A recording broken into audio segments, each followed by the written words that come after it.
giving press conferences on the Thursday of Senior Bowl week? We looked it up last week. Last year's coaching cycle, there were, 7 openings? Yeah. The last of them was filled by January 24th, I believe it was. And here we are on the 27th, still 4 to go, and only one press conference has happened in New York with John Harbaugh. So, Stefanski's going to speak today, and Saleh will speak on Thursday. The other coaching, introductory press conferences, not necessarily relevant to the local audience, but there's still 4 jobs that are open. By the way, Brian Daboll, who I guess you're just sitting around waiting for him or one of these teams to make a decision on him before you can move forward with your offensive coordinator stuff. He just finished an interview with the Raiders. For their head coaching job. Yes. Schefter reported, 2 minutes ago even. Raiders have now completed an interview with former Giants head coach Brian Daboll for their head coach opening. So the Cardinals, the Raiders, the Bills, and the Browns all still open at this point in time. Robert, quickly, rank the jobs. The remaining jobs. I would say Bills. I don't understand why everyone is so down on the Cardinals. I feel like a lot of it is recency bias, looking at, look how good all the other teams in your league are, but you. But then if you look at their roster, they don't have a bad team. No, but there's nothing special about it, right? There's nothing, because they got the best tight end in the league.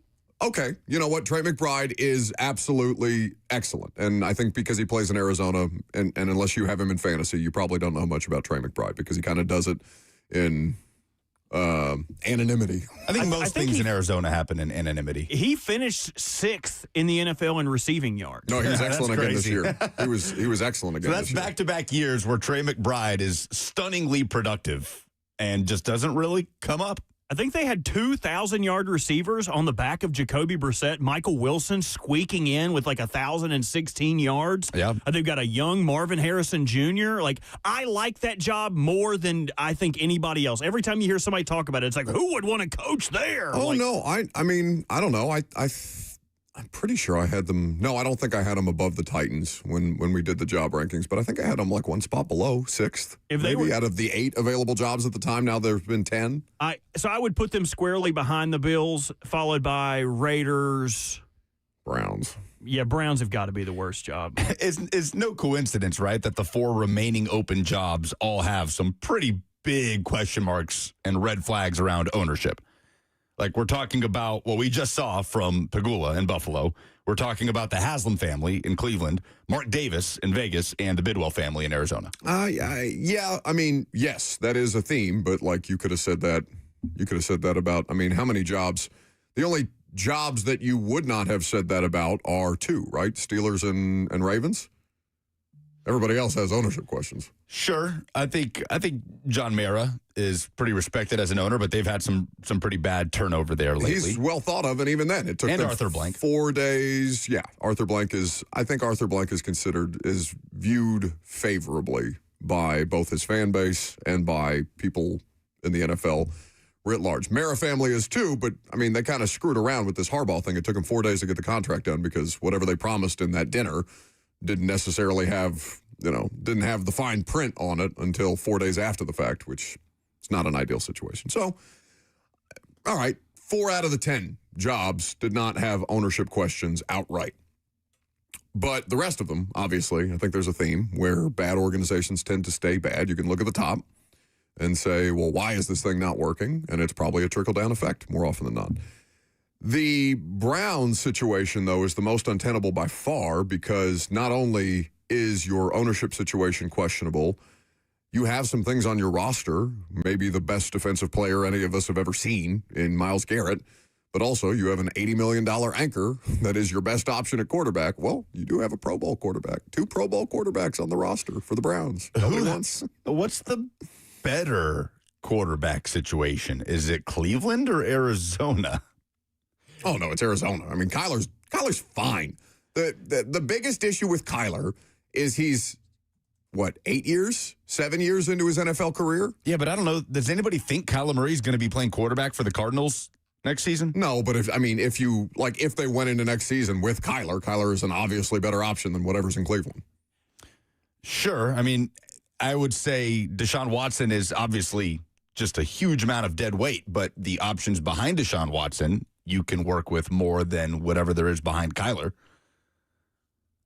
I would disagree with that. I think Jacoby Brissett is better than either of the options that were behind. Is Jacoby Brissett even on the roster next year? He might be a free agent. I think he is a free agent. Yeah. But if you wanted to classify Arizona at least in having a trade chip in Kyler Murray, even if he's not going to be your quarterback for the future, that's more than you can say for the Browns. Yeah, like you can't move Deshaun. Your best trade chip in Cleveland is Shador. I'll sell you a Pro Bowl quarterback for cheap. Real cheap. I can't get over that. They're both not ideal. No.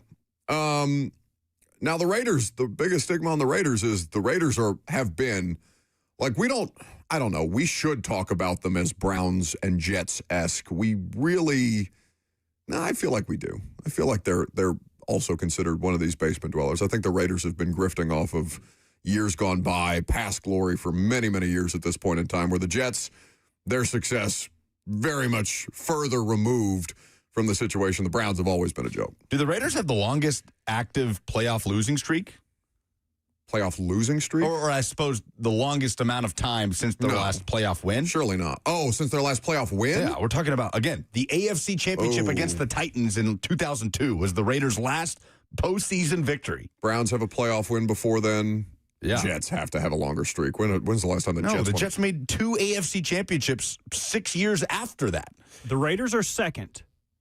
23 years since their last win was the 2002 AFC Championship. God. The Jets are third. 15 seasons. Their last win was the 2010 AFC Divisional Round. Don't tell us who's won.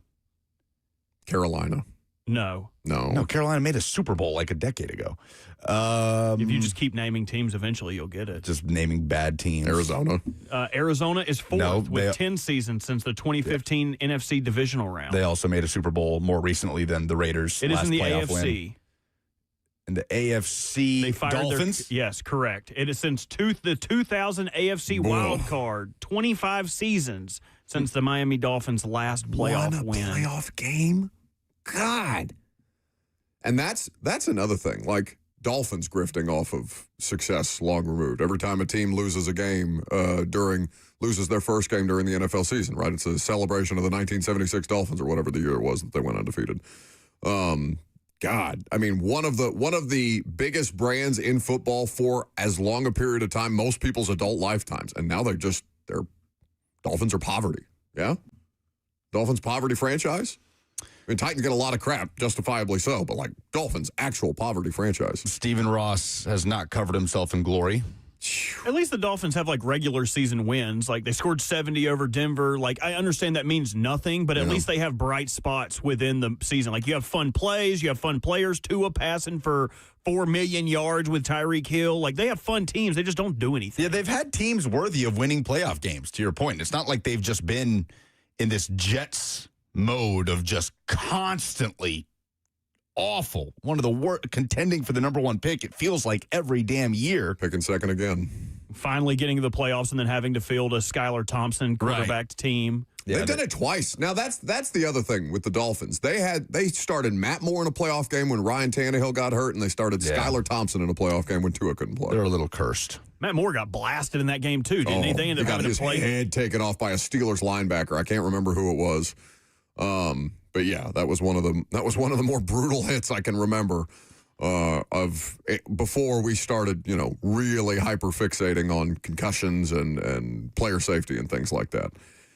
So you're sitting in a situation with these 4 jobs that are open, but you're still, if you're the Titans, you're being held hostage by 2 essentially, by the Bills and by the Raiders. Because I have to, and obviously this is just speculation. But if you're Brian Daboll, wouldn't you rather be a head coach again? Of course. So now it's not just the Bills that you're waiting around on, it's the Raiders. Even if the Raiders isn't a great job. Fernando Mendoza, they have almost as much cap space as the Titans. That's why I didn't understand the disparity that Titans fans were treating the Raiders with when they're basically the same job at this point in time. One has a quarterback for a year. The other one will soon draft the number 1 overall pick. A lot of similarities. Both are in, I guess we're calling the AFC South a pretty strong division with what the Texans and Jags are doing at the moment, but AFC West is stronger. That Texans defense takes any kind of a dip, I'm out on the Texans, man. Yeah, it's hard to be optimistic. I'm all set on the C.J. Stroud experience. No, thank you. And the thing is, as they're waiting on Buffalo as well. If Clint Kubiak is a serious contender in Buffalo, then we're talking about waiting for after the Super Bowl. Like, we're talking about the second week of February before the Bills have made their decision. And Brian Daboll could be out of the running by then, I suppose. But, yeah, this could drag on for a bit. 615-737-1045 is the number. So it is Senior Bowl. I don't know how many NFL head coaches will be down there, given that they're all giving introductory press conferences, or a handful of them giving introductory press conferences this week. Mike Borgonzi is also not going to be down there. He's going to be at the press conference on Thursday with Robert Saleh. So they will have a scouting contingent down there, but the general manager will be in Nashville this week, as opposed to maybe he ends up down there for the game or something like that. I don't know his logistics. Friday, maybe he leaves Thursday after the press conference, for all we know. But I know that he will be at the press conference on Thursday. So we will get into some Senior Bowl prospects to watch and Shrine Bowl tonight. I'm Buck Rising. It's 104.5 The Zone.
Welcome back to the show. Fueled by Hattie B's Hot Chicken, the best hot chicken in the world. We were going to talk about Senior Bowl, but Lucas wasn't paying attention to the conversation. Robert, you want to tell people what happened? I would let Lucas do it, but I know he probably isn't even listening to this. No, I don't know what you're talking about. Oh, yeah? I can't. Are you sure? Go ahead and tell people what he did. I don't want to. It's going to make him look bad. What a shame. You said something. I wasn't paying any attention to what you were saying because I was preoccupied doing something very important. You were not.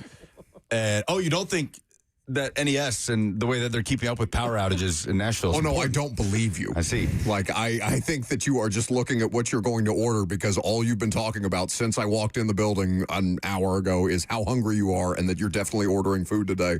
And the fact that Nick Bishop from Hattie B's texted you back with the idea that locations aren't open. You are exploiting our relationships with our corporate overlords to try and get your meals instead of paying attention to what the radio show is doing. I am learning which Hattie B's locations are and are not open so that the good people of Nashville can go warm up a little bit with some Hattie B's hot chicken. I don't want to send them somewhere that's closed, so you don't think about other people. That's the difference. The last 2 minutes talking about Mike Borgonzi being at Robert Saleh's introductory press conference instead of the Senior Bowl. And Lucas immediately, as soon as the...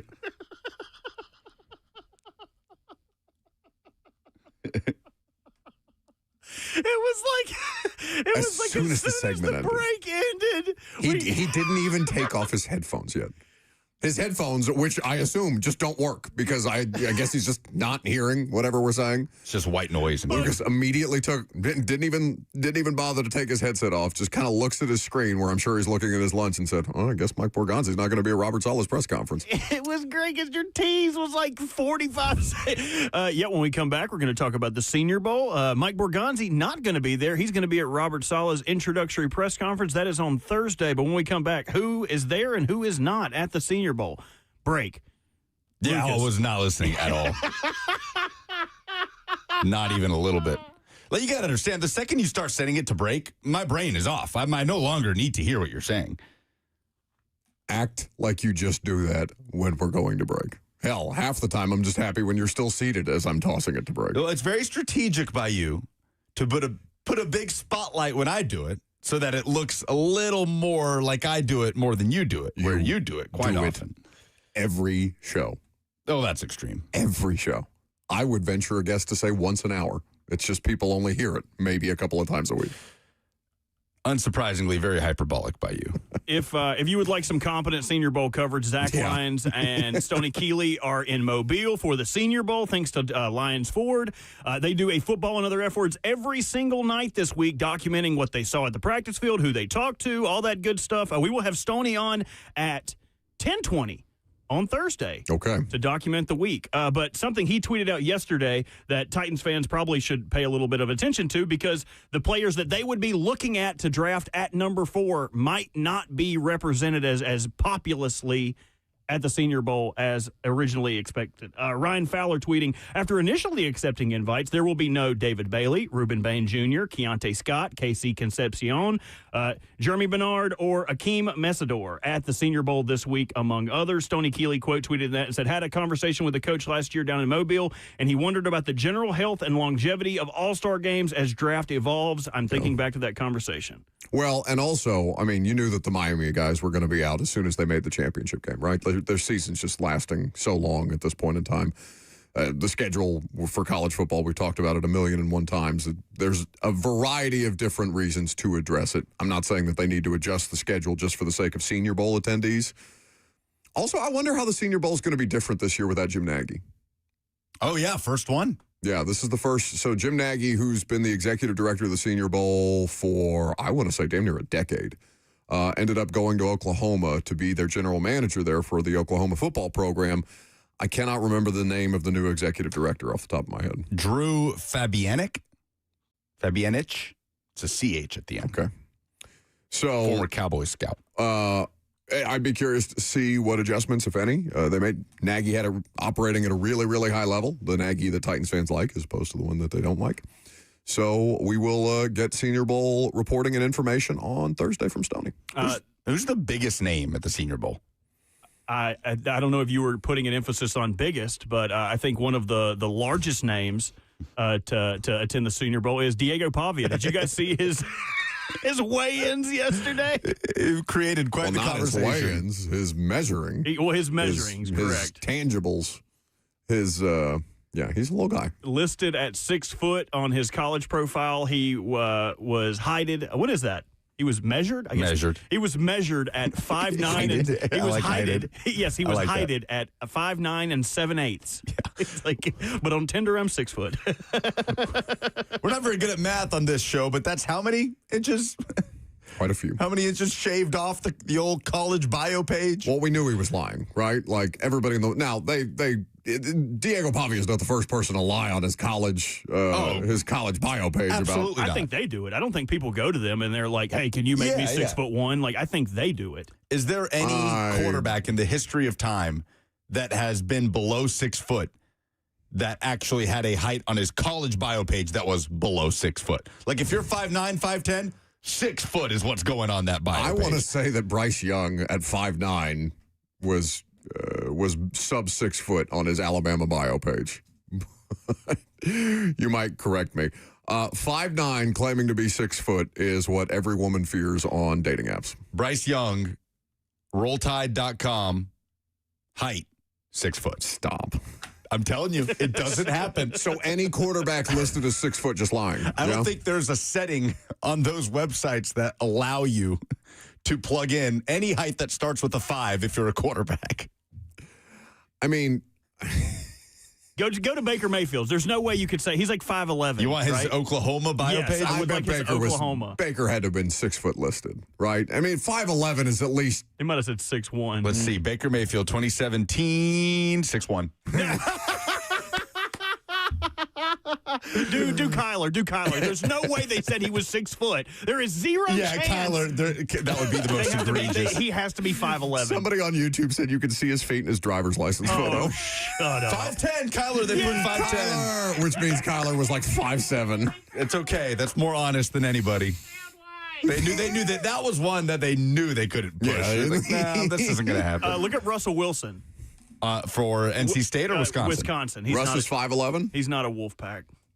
You don't think he gets to claim the Wolfpack? No. I think he does. He would just the same way he can claim them, but VFL the Wolfpack or VFL cannot. The Wolfpack cannot claim him. 5'11" on Wisconsin's page. Okay. Wisconsin, they've been truthers. Always been honest up there.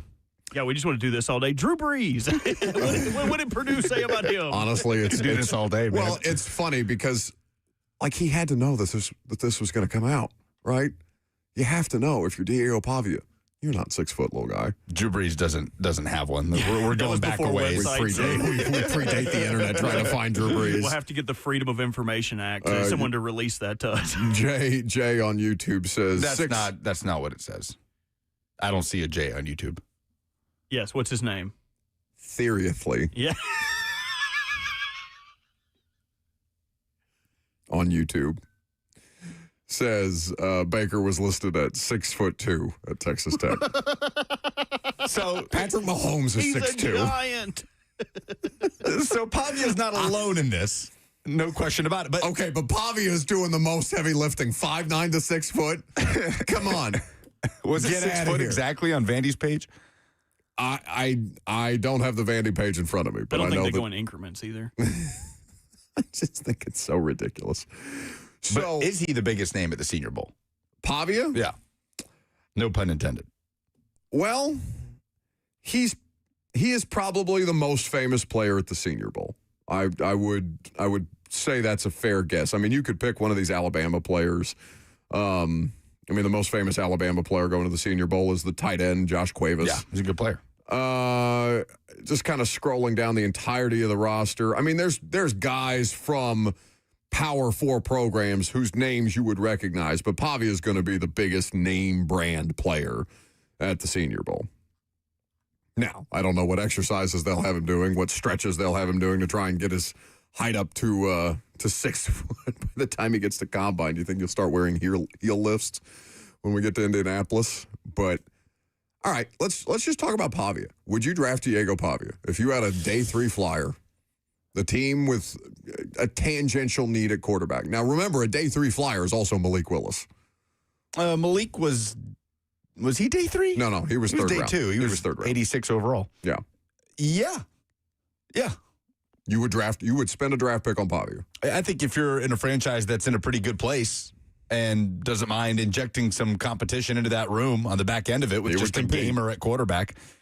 Yeah, I mean, if you're dying for cornerback depth on day 3, maybe not. But if you are a franchise with a depth chart that is in a pretty reasonable spot and you can afford to do something like that, I wouldn't be shocked if Diego Pavia gets drafted. I bet some teams will love him in the process. Some teams won't. Yeah. But it'll be interesting to see who he appeals to. Well, you hate for this to be any kind of a deciding factor, but there's no question that Heisman Trophy embarrassment after the fact is going to hurt him. Oh, sure. With teams. Yeah, no doubt. He is, I don't think I would spend a draft pick on him. Like, I would be willing to bet on, if I want that guy to come in and compete, I'll get him as a UDFA. The first mention of Mel Kiper in this draft process is to give his quick breakdown here of Diego Pavia, who he currently has as QB7. This was on ESPN just 6 days ago. QB7, and I'm scrolling, and I don't have it in front of me. He doesn't have the whole profile. I'm trying to find the first breakdown of Diego Pavia as a draft prospect. The fact that you're having trouble finding it means that most draft evaluators don't seem to want to waste time on putting together a Pavia draft profile. Now, somebody on YouTube asked a fair question. We'll get to your phone calls here in just a second. 615-737-1045. Titans fan 81 on YouTube says, and this is why I'll never understand college football. This guy was a Heisman finalist, and people are saying this Pavia guy will go undrafted. Well, what's so difficult about that to understand? You can be an excellent college football player and not make it in the pros. Is he saying maybe he means the opposite? He doesn't understand the NFL? Because I'll hear you on that. I mean, that's been your argument for years. College production over traits. Yeah. No, I understand. Maybe not over traits, but college production as important as traits. I get why people run into that sort of confusion, right, with how mesmerized we get by the measurables, which are important, but we see players defy it all the time. Yeah, but what he's saying is he'll never understand college football. I don't. Oh, okay, fair enough. Yeah, I'm not sure exactly what he's trying to say there, but I don't get that. I remember when we had early days of the show, Ryan McGee came on, and he talked to us about when Russell Wilson was drafted. Mm-hmm. And what did Russ fall to? Like 4th, 5th round? I think he was a 3rd round pick. Was he a 3rd rounder? I can double check. But the amount of quarterbacks that were taken before Russell Wilson, and I remember Ryan talking to us about just being so befuddled at that time. Like, did you not watch the guy? 3rd round, 75th overall. Right. So I think there is a pretty big disconnect there, especially at the quarterback position, where a guy like Diego Pavia, who transformed Vanderbilt's entire program in the SEC, suddenly isn't going to make it in the NFL because he's 5'9" instead of 6 foot. Yeah. Like, I get that. I get people just saying, well, hang on. See what he's got first. 615-737-1045 is the number. Swab Zombie up next. What is going on? Yo. Everybody safe? Yeah, we're doing great. Hope you are too. So, Titans fan here. Just at what point do we finally file the class action lawsuit about all the former players, coaches that have been released under Amy Adams? Derrick Henry's always a big one for me. Carthon, even prior to that. But not hitting the franchise tag on Henry, then releasing Hopkins because he knew he wasn't going to play, letting him bow out. And, I mean, for coaching, who wouldn't want to coach here, all right? Everybody's getting paid. People that have been here the past 5 years ago are still getting paid as far as. So wait, are you talking about because obviously you're saying it tongue in cheek, but are you talking about filing a grievance against the Titans organization and Amy Adams Strunk, or what are you referencing here? Yeah, well, I mean, they put their faith into certain people, it's their job, and they did a poor job. I mean, they've burned it to the ground essentially. With the decisions that have been made, letting people go. It just seems like I know we can't do that as fans. I mean, we can, but you can sue anybody, but whether you win or not, obviously. But you would think that the hiring, GM-wise. All right, that's well beyond 60 seconds. We appreciate your time. Do appreciate the call, but I'm just not sure what the point was. Well, he's pissed because the Titans are bad at this. I mean, they've fired some people. Yeah, we know this. He's just kind of stating what's happened. Yeah, I guess he wants some level of recourse, and the recourse is you don't have any because it's her thing. Like, if she wants to make the decision she wants to make, you're just kind of stuck with it. That's life in the NFL, but there's no recourse that you have against ownership unless you're Dan Snyder, and even then, like, there's not legal recourse. There was legal recourse that pushed him in a direction to sell and make billions of dollars so he could go spend the rest of his rotten life on a super yacht or a mega yacht in the south of France. It's just what it is. Greg on the F&M Bank chat says a 5'10 quarterback Pavia playing behind 6'7" linemen just doesn't work in the NFL.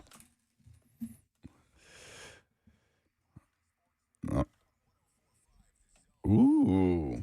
Oh, no. The Buffalo Bills plan to hire Joe Brady as their next head coach.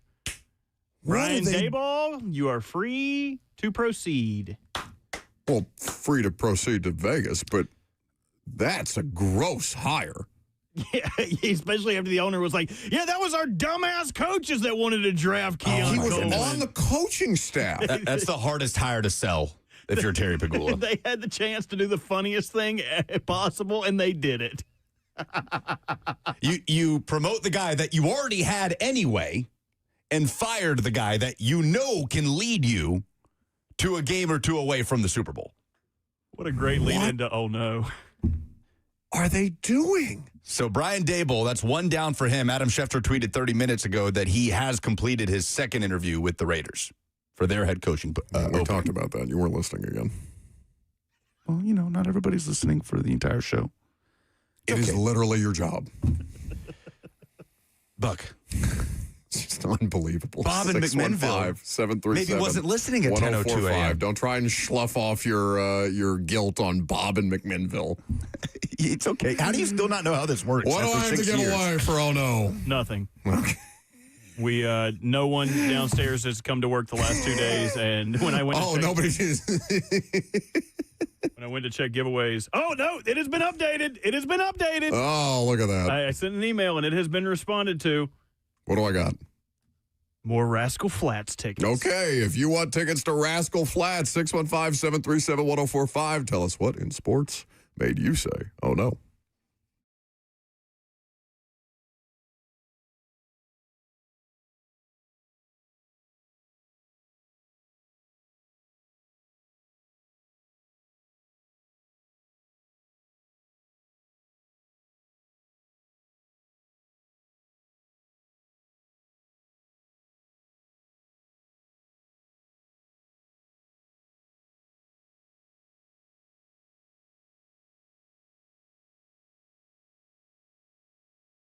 We're getting ready to do oh no. The thing that may be making you say oh no is performance issues. If you're noticing issues with ED or performance, then your relationship, your confidence, and even your career may have already been affected. Online folks promise convenience and discretion, but their treatments are generic and some even unsafe. Guys, no more excuses. The Tennessee Men's Clinic is the state's first men's health-focused urology practice. Multiple urologists and providers focus solely on male performance. No unproven snake oil or peptides without solid research. Since 2014, they've pioneered men's health in Tennessee and have been testing and growing to make sure you get the best care and the safest, most effective treatments. Call 615-208-9090. That's 615-208-9090 right now or book online in under 30 seconds at TennesseeMen'sClinic.com.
for the opportunity to win a pair of tickets to the upcoming Rascal Flatts concert. 615-737-1045. What in sports made you say, oh, no? We'll give you those Rascal Flatts tickets and a $100 gift card to a Moment's Peace Salon and Day Spa.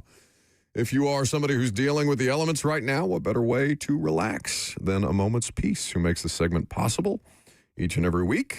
Treat your loved ones in your life at amomentspeace.com. I mean, I guess I'll change mine to the Bills. Bills just hired Joe Brady to be their head coach. This is a great example of something that we talked about for years around the Houston Texans. Just because you have a good football team does not mean that you're well run. Ownership in the NFL is messy, right? And there's no accountability, and that's the way that it's set up. And, you know, if you're a billionaire or multimillionaire and you earn the right, whether you earn the right or whether you're, you know, get it passed down through your family for the right to run an NFL team, it's your team. At the end of the day, it's a billionaire's plaything. But the fact that, and it wasn't the most coherent call that we got earlier about what the Titans have done from Swab Zombie, I believe was the name. But I kind of, you know, feel for fans who are just kind of beholden to whatever it is that their ownership, good, bad, or indifferent, decides to do. Bills fans have to be, like, this is, Lucas, you said this during the commercial breaker, I think. Maybe you said it on air, that this has to be the hardest hire to sell to the fan base, Joe Brady. I think so. Of the hires that have happened so far. I just can't understand how Terry Pagula could get up there, savage as coach and the coaching staff, while promoting Brandon Beane in the middle of all this, and say, well, it's the coaching staff's fault that we drafted Keon Coleman, then just promote somebody on the coaching staff. What a waste of time the Buffalo Bills offseason has now become after firing their quality coach, a coach that I think any organization would be lucky to have in Sean McDermott, for just some dude on your roster. Especially because it's clearly not a head coach in waiting situation. Joe Brady has not been in very high demand for other head coaching jobs. So all you did is get rid of the guy that has a proven track record of winning games and getting you deep into the postseason just to promote the guy that you already had anyway, and you have no idea if he will be a good head coach or not. Robert, I don't know how often you watch shows like NFL Live or some of these analysis shows. It's also news, but there's a variety of different film breakdown shows. A lot of people do it differently. A lot of the analysis I've seen around the Bills' offenses, no, they're not helping Josh Allen improve. They are limiting Josh Allen with the way that Joe Brady runs that offense. Now, Josh Allen was reportedly very much a part of the coaching search. So maybe Josh Allen had an outsized opinion in this particular situation, preferred some level of continuity, and said, well, I didn't really understand why you fired McDermott, but let me keep my guy at least and just make him the head coach. I think a lot of this plays into Brandon Beane's affection towards the Carolina Panthers. Was he there for very long? He was there for a million years. He started there in 1998. No, not Beane, Brady. Brady was there for a year, yeah, 2 years, 2020 and 2021. But they were the ones that stole them from the Carolina Panthers after he had been released as the offensive coordinator. And he just always has this affection towards Carolina things. Like, he was there, Brandon Beane was there for so long, brought him in after. I don't know. This just seems like the biggest. What happens when they're the Chiefs next year and their roster's crap and they kept the guy who made the roster crap and they've got the superhero quarterback, but he can only do so much? Like, it's the Bills are pathetic for this. Joe Brady, 36, youngest coach in the NFL. Unbelievable. He'll be 37 right around week 2 of the 2026 NFL regular season. And here's the thing. Would Terry Pagula, before last week, or whenever that press conference happened, have been considered one of the guys or owners in that category of dysfunctional? Dope. Right. I don't think so. You would have to ask Bills fans. I don't know. I think if you ask any general NFL fan, hey, who's the worst owner in the league? You hear Woody Johnson, you hear Haslam, Davis. You hear Mark Davis. Before last week, I don't think you would have heard Terry Pagula very often. Terry Pagula also hasn't spoken to media in 6 years. And then he comes out, and now Terry Pagula is right there at the top of the list, right along with those guys, as he potentially here, for all we know, this could work. But by the looks of it, maybe he's taking a sledgehammer to the momentum that his franchise currently has. Yeah, if you're asking me to play percentages, there's a way bigger percentage chance that this blows up in their face than works. Yeah, I would say it's a bigger percentage chance for sure that firing the coach that has gotten you to multiple divisional rounds and AFC championships in favor of the 36-year-old unproven guy that was already in your building does not work. This is insanity.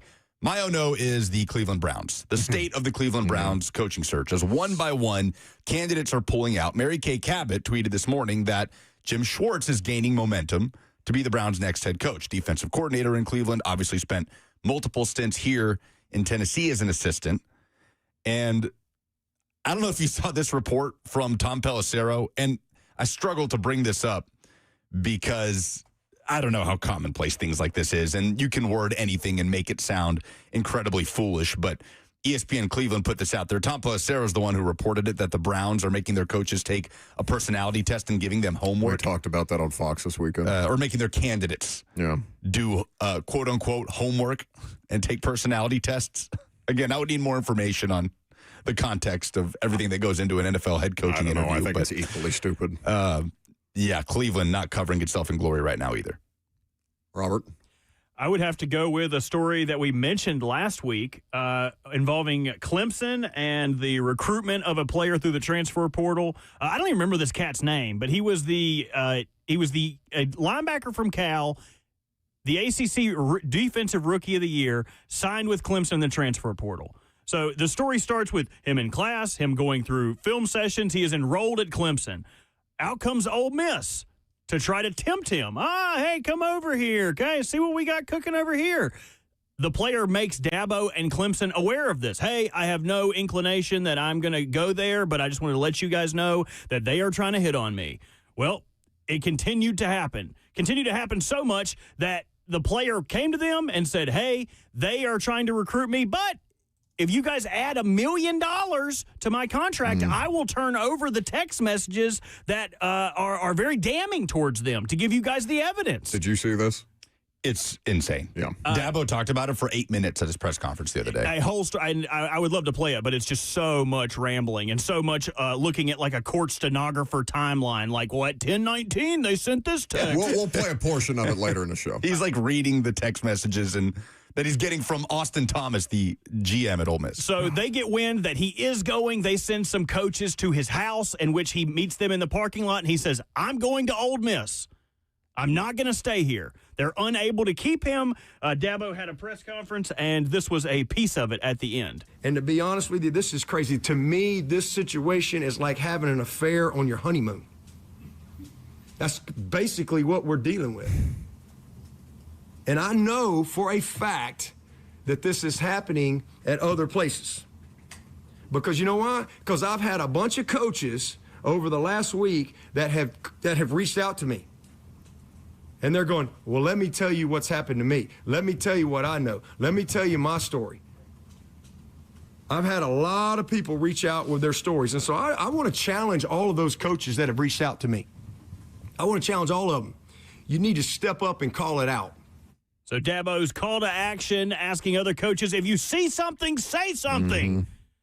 Stop the trafficking of these transfer portal players. So Dabo, that makes me say, oh no. I just love Dabo. Finally, you know what? All right, let's do this. I'm tired of this bleep. Let's dip into the transfer portal. Let's see what all the rage is about. Oh, what is this? What's happening here? And there's GMs and coaches are fighting for players that are on my roster. You know, it's offering them an extra $1 You know, it's a bigger oh-no than that. Huh? Pete Golding tweeting out a shark emoji I was afterwards. literally about to bring it up, dude. Just shameless. What side would you rather your team be on? Would you rather your college football team be the poachers or the shark? Yeah, 100%. Right now. Yeah, I think Tennessee fans were grumbling a little bit about Danny White talking about, programs not following the rules. Fairness. Right. And Step it up, Danny. I don't want to hear that. And he's done a lot of good things as the AD at Tennessee, but I think that's a pretty fair reaction to say, listen, man, if everybody else is doing it, it's feast or famine here. It's survival of the fittest. Jordan has an oh-no. Hey guys, my oh no is Seahawks cornerback Tariq Woolen. With the Seahawks leading 31-20 late in the third quarter, Woolen forced a punt after breaking up a pass on 3rd and 12. However, after the play, the corner repeatedly jawed at the Rams sideline, drawing a taunting penalty and giving Rams an automatic first down. The next play, Puka Nacua beat Woolen for a 34-yard touchdown. Luckily for Woolen, Seahawks stopped the Rams and hung on to a 4-point win and going to the Super Bowl. Thank you for the call. I disagreed vehemently with the taunting call. It went on for a while. I know, but I think the letter of the law is man. You're not allowed to jaw at the sideline, like inciting them to do something. Like that is the rule. You can't talk to similar that you can't stand over a player and taunt. Like I understand it's lame, but like lame. it is the letter of the law. You are not allowed to do that. He just kept going. His and tweet, kept going and kept going. He's playing in an NFC Championship game. His tweet after the game was great, where he was like, "Do you guys still love me?" And it's like the thing off Madagascar, like the little the monkey or whatever. Lemur. Yeah, it's like, "Do you guys still love me?" It was an awesome catch by Puka. He toasted Woolen, but the catch was awesome. I just, it's so stupid to me to ask these people to be, competitive rage monsters in this certain time, but as soon as the play's over, stop being competitive rage monster. It's lame.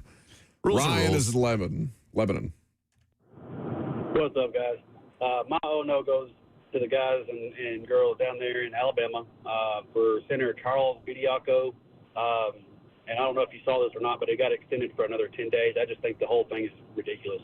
And then on top of that, Tennessee going in there and whooping that butt. You guys have a great day. Thank you for the call. So the TRO got extended another 10 days for Bediako? There has been an update on that we can get to later in the show. Okay, give the tickets to Jordan. He'll go to Rascal Flats. Coming up next, there is a resolution in the world of college football that bears watching. I'm Buck Rising. It's 104.5 The Zone.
11:03, good morning from the Circus Sports at the Mint Kentucky Downs studio. I'm Lucas Panzica. The Buffalo Bills are finalizing a deal to hire offensive coordinator Joe Brady as head coach to replace Sean McDermott. According to Adam Schefter, Brady gets an in-house promotion, and there are now 3 open head coaching jobs remaining in Cleveland, Las Vegas, and Arizona. Meanwhile, the Titans' search for an offensive coordinator continues with Brian Daboll off the board in Buffalo. He is a candidate here in Tennessee. Daboll earlier today completed his second interview for the Raiders head coaching position. The Nashville Predators hit the road tonight at the Boston Bruins. 6 p.m. is the puck drop. Preds are 3 points back of that last wild card spot in the West. And number 18, Vanderbilt, returns home, hosting Kentucky at Memorial Gym tonight at 8 p.m. For all your foundation repairs and waterproofing needs, visit USSTN.com. Breaking news at once on your home for the Titans and Vols. This is 104.5 The Zone.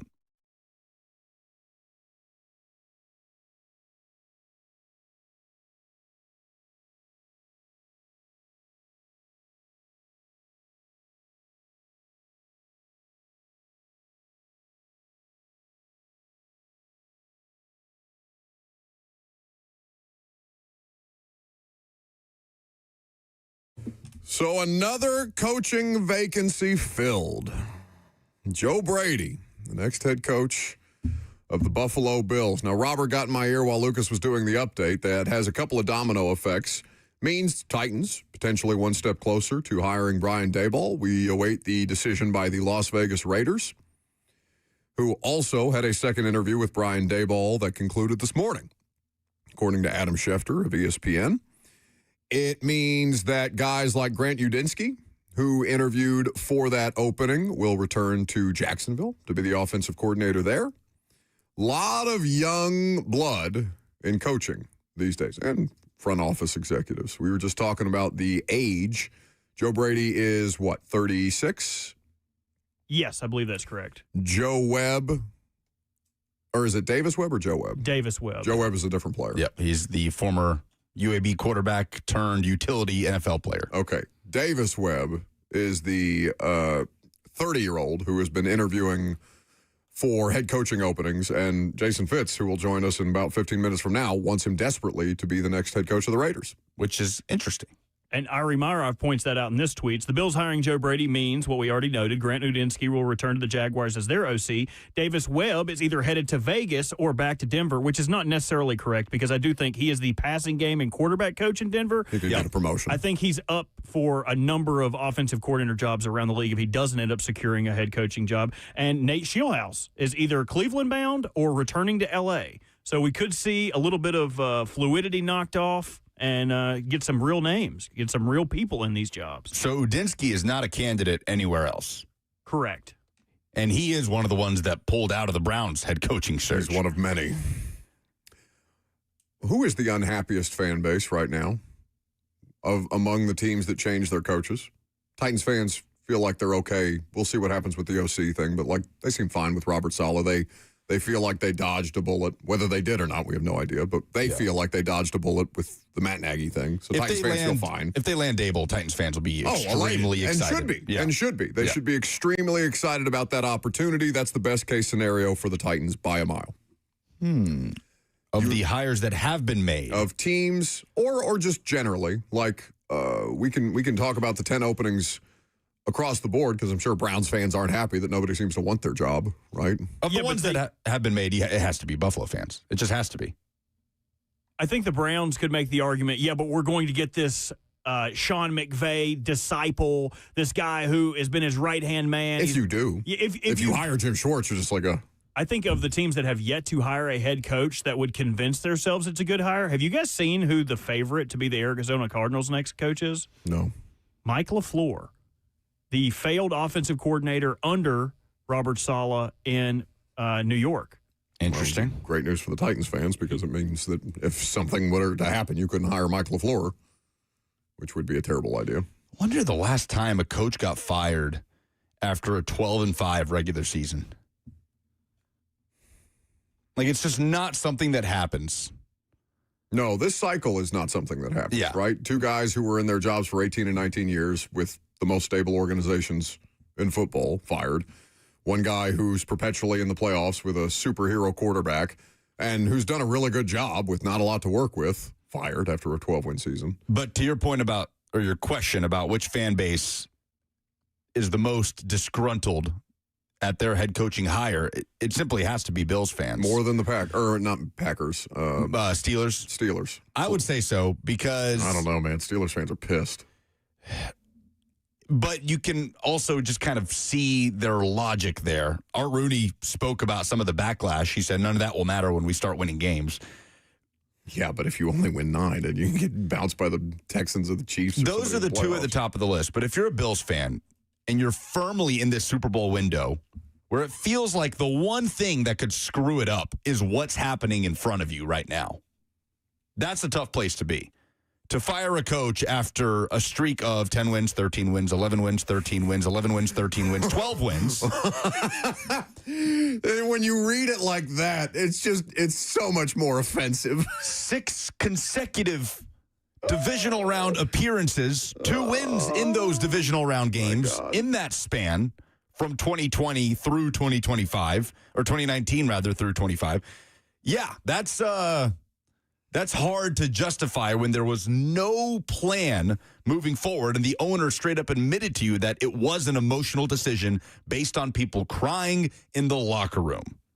That, to me, is harder to come to terms with as a Bills fan than if you're a Steelers fan trying to come to terms with hiring a coach in Mike McCarthy who you can be uninspired by it, but you can't deny all he's done is win games at previous stops, where you can't even come close to saying the same for Joe Brady, and you could say the same about a coach that you just fired in Sean McDermott. What has Joe Brady done since LSU? Since he was thought of as this wonderkind? Nothing. Yeah. You got to have a plan, man. Now, just quickly, and your point is a good one, and I want to let you have the opportunity to make it, but the one thing that I will say is you don't have to be a good coordinator to be a good head coach. That's the only silver lining type of situation that you can sell here, because I think the NFL is way too guilty of hiring career coordinators to be head coaches. McDaniels. We'll see about Saleh. Saleh's one to keep an eye on. Other offensive mind, Callahan, right? And there's other examples of other franchises. Vrabel was a terrible defensive coordinator. Mike was not good at that in Houston. Really good head coach. You can be a successful coordinator and not be a good head coach, vice versa. So maybe Joe Brady has the tools to be a better head coach than he was a coordinator. But he's not been anything impressive in the NFL. I always think about, and obviously different league, different level, but I always think about Georgia firing Mark Richt when you think about situations like this. Moving on from a coach with a proven track record, without any sign of decline, right? People love to bring up Andy Reid in Philly, and they conveniently forget that Andy Reid won 4 games his last year in Philly. Oh, Vrabel. Vrabel, 6-18 down the stretch, right? People leave out those parts when they do that revisionist history.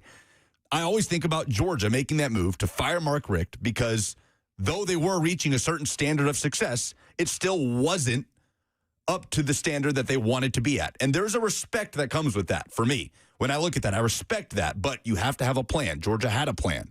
They were fixated on program legend Kirby Smart, Nick Saban disciple, who came in and did exactly what they were looking for in that move. It's so abundantly clear here that there was no plan whatsoever.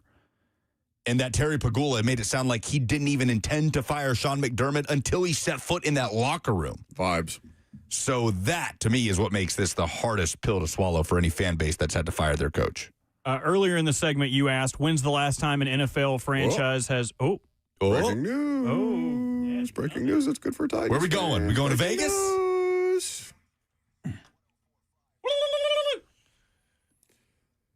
Adam Schefter. The Titans are now set to hire former Giants head coach Brian Daboll as their offensive coordinator. Contingent upon him not getting the Raiders head coaching job. So you're in a Mike McDaniel situation. Feels like a bit of a catfish there by Schefter. So we can't throw the dance party yet? It's basically exactly... Now, Diana did not put the caveat in there, for what it's worth. Oh, Diana also put this out there? Oh, dadgummit. So she said Daboll's coming to Tennessee. Yep. So can we throw the dance party or not?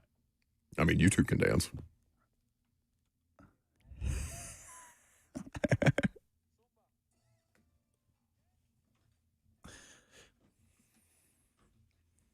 It's the best case scenario. Brian Daboll, Cam Ward. You want to maximize your quarterback? There you go. Contingent upon that Raiders job is the big part. So now you pray and hope and wish that the Raiders hire a Kubiak, this Webb guy. We'll talk to Fitzy about it. Well, why don't we talk to Fitzy about it? Coming up next.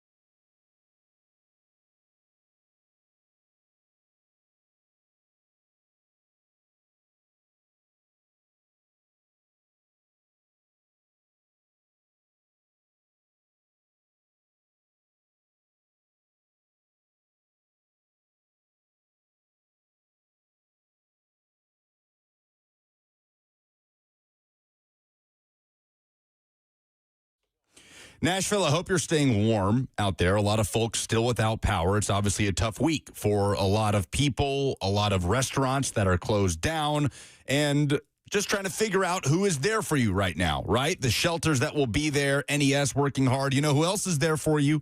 Hattie B's Hot Chicken to warm you up in these freezing cold temps. If you want to get a little toasty with a big old bucket of Hattie B's fried hot chicken, hot or not, whatever works for you, there are healthy options as well, like the Southern salads with the cornbread croutons. The locations on Lower Broadway and at the factory in Franklin are open today. You can walk in, get yourself your Hattie B's hot chicken, dine in, or take it home and cozy up by the fire as you wait for these temps to finally go up. And for many of you, as you wait for your power to come back on. As always, you can download the Hattie B's app. You get a free dessert simply by doing so, or go to HattieB.com. Again, the locations on Lower Broadway and the factory in Franklin are open. And get yourself some Hattie B's hot chicken to heat up this week.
Welcome back to the show, fueled by Hattie B's Hot Chicken. All right, we got our East Coast and Central Times mixed up. Fitzy is going to join us at 12:20. Jason Fitz has a great sense of what the Las Vegas Raiders will do with their head coaching job. The news is that Brian Daboll is in line to be the next Titans offensive coordinator with a pretty big contingent. So, I don't know, is that half a dance party? Do you want to maybe have a dance party with a little less excitable music? How do you want to approach this? Because that is a pretty big contingent. Pretty big contingent.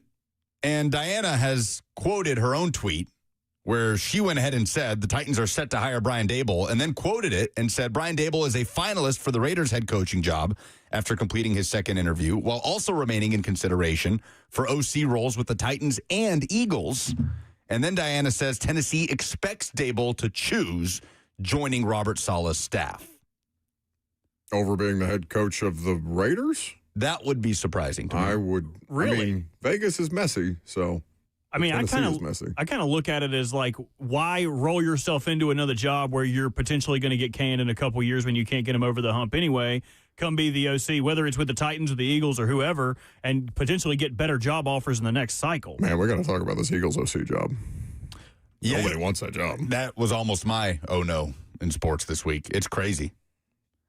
So Brian Daboll, as a head coach, was 20-40. 20-40-1. One tie on there. As an offensive coordinator, both college and pro, considerably more success. Maybe he's one of these career coordinators. He's clearly viewed as a viable head coaching option. Experience in New York. So now you're dealing with two failed New York coaches, theoretically, who are going to come together here and be the best. I think Fitzy calls it Voltron or Power Rangers or all, Optimus Prime. Like they're going to combine forces, become a super transformer, and lead the Titans back to greatness. Yeah. Adam Schefter has quoted his own tweet and said, New York, New York. Robert Saleh, the former Jets head coach, and Brian Daboll, the former Giants head coach, now poised to join forces in Tennessee. Pending. But I guess there's still that contingent, which I feel like is a pretty important thing to say. Like, Titans fans. Did Schefter tweeted? Schefter he tweeted the thing about the Titans are set to hire Daboll contingent upon him not getting the Raiders job. And then quoted his own tweet and said he and Saleh are poised to join forces in Tennessee, but did not remove that contingent.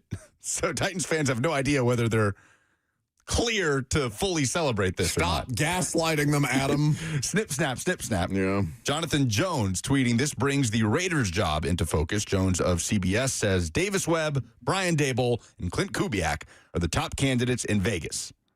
So, TBD. 615-737-1045. I don't know how to approach this because it's not. Brian Daboll set to be the next offensive coordinator of the Titans, maybe. Maybe. In like the little tiny print that you see at the bottom of those like prescription pill commercials. It's definitely closer than it was. Oh, sure. Like that was probably the biggest hurdle for them to jump. Like instead of having to jump like the big hurdles, now you're jumping over like. Well, that was the one with the stories. easiest connection, right? Like, because none of us could make sense in our heads of them hiring Joe Brady over Brian Daboll. Well, there is a pretty important connection between Daboll and Vegas. I'm not sure what he and Tom Brady's relationship is, but they certainly overlapped for a few years in New England. For multiple stints that Daboll coached there. His history, he is much better with dual threat quarterback. Now, you could say that of anybody, but think about the quarterbacks that Brian Daboll has had. And let's talk about it within the context of Cam Ward. Again, doesn't mean that you can't succeed with a Cam Ward, but like, let's look at his track record prior to arriving here, both college and pro. Josh Allen, Daniel Jones, Jalen Hurts.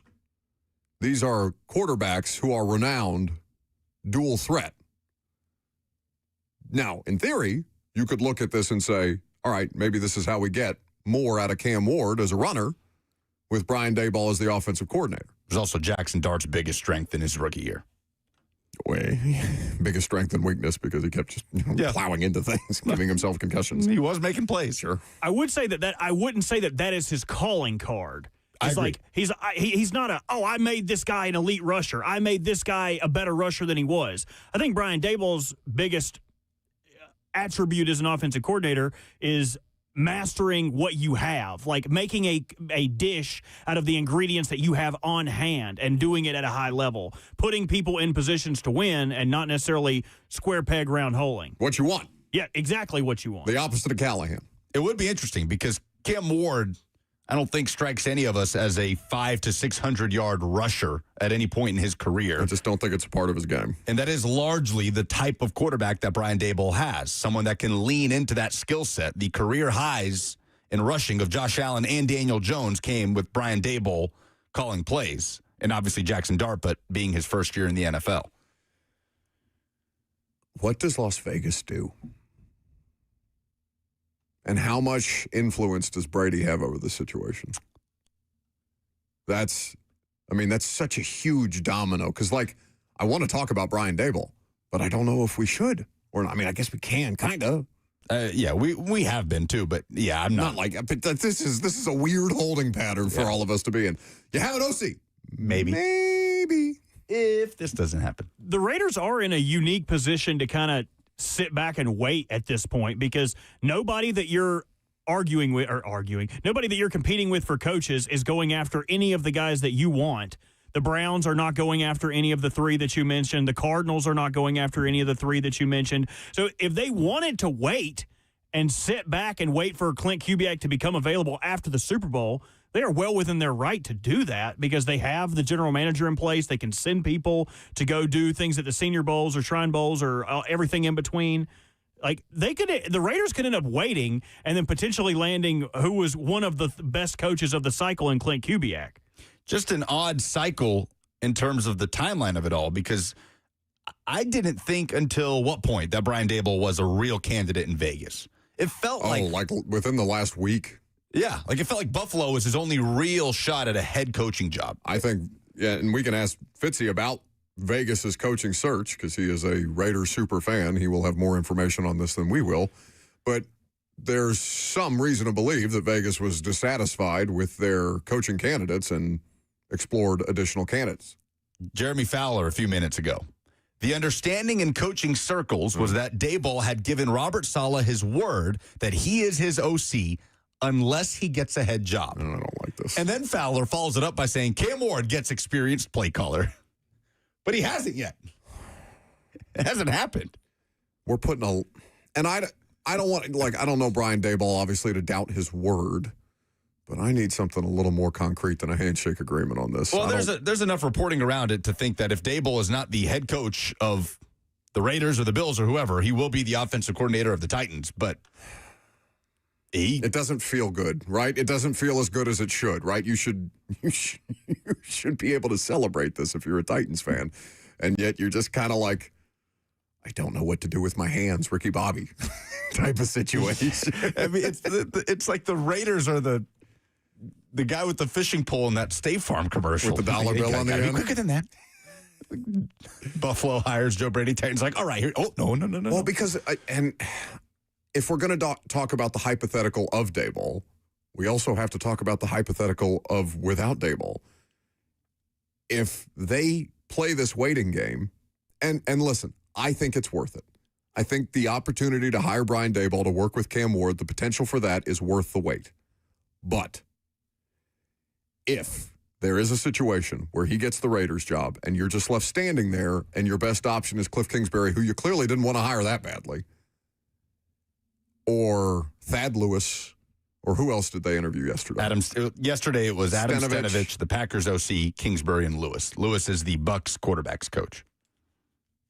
It's a very risky proposition that you have to have this out there this publicly, right?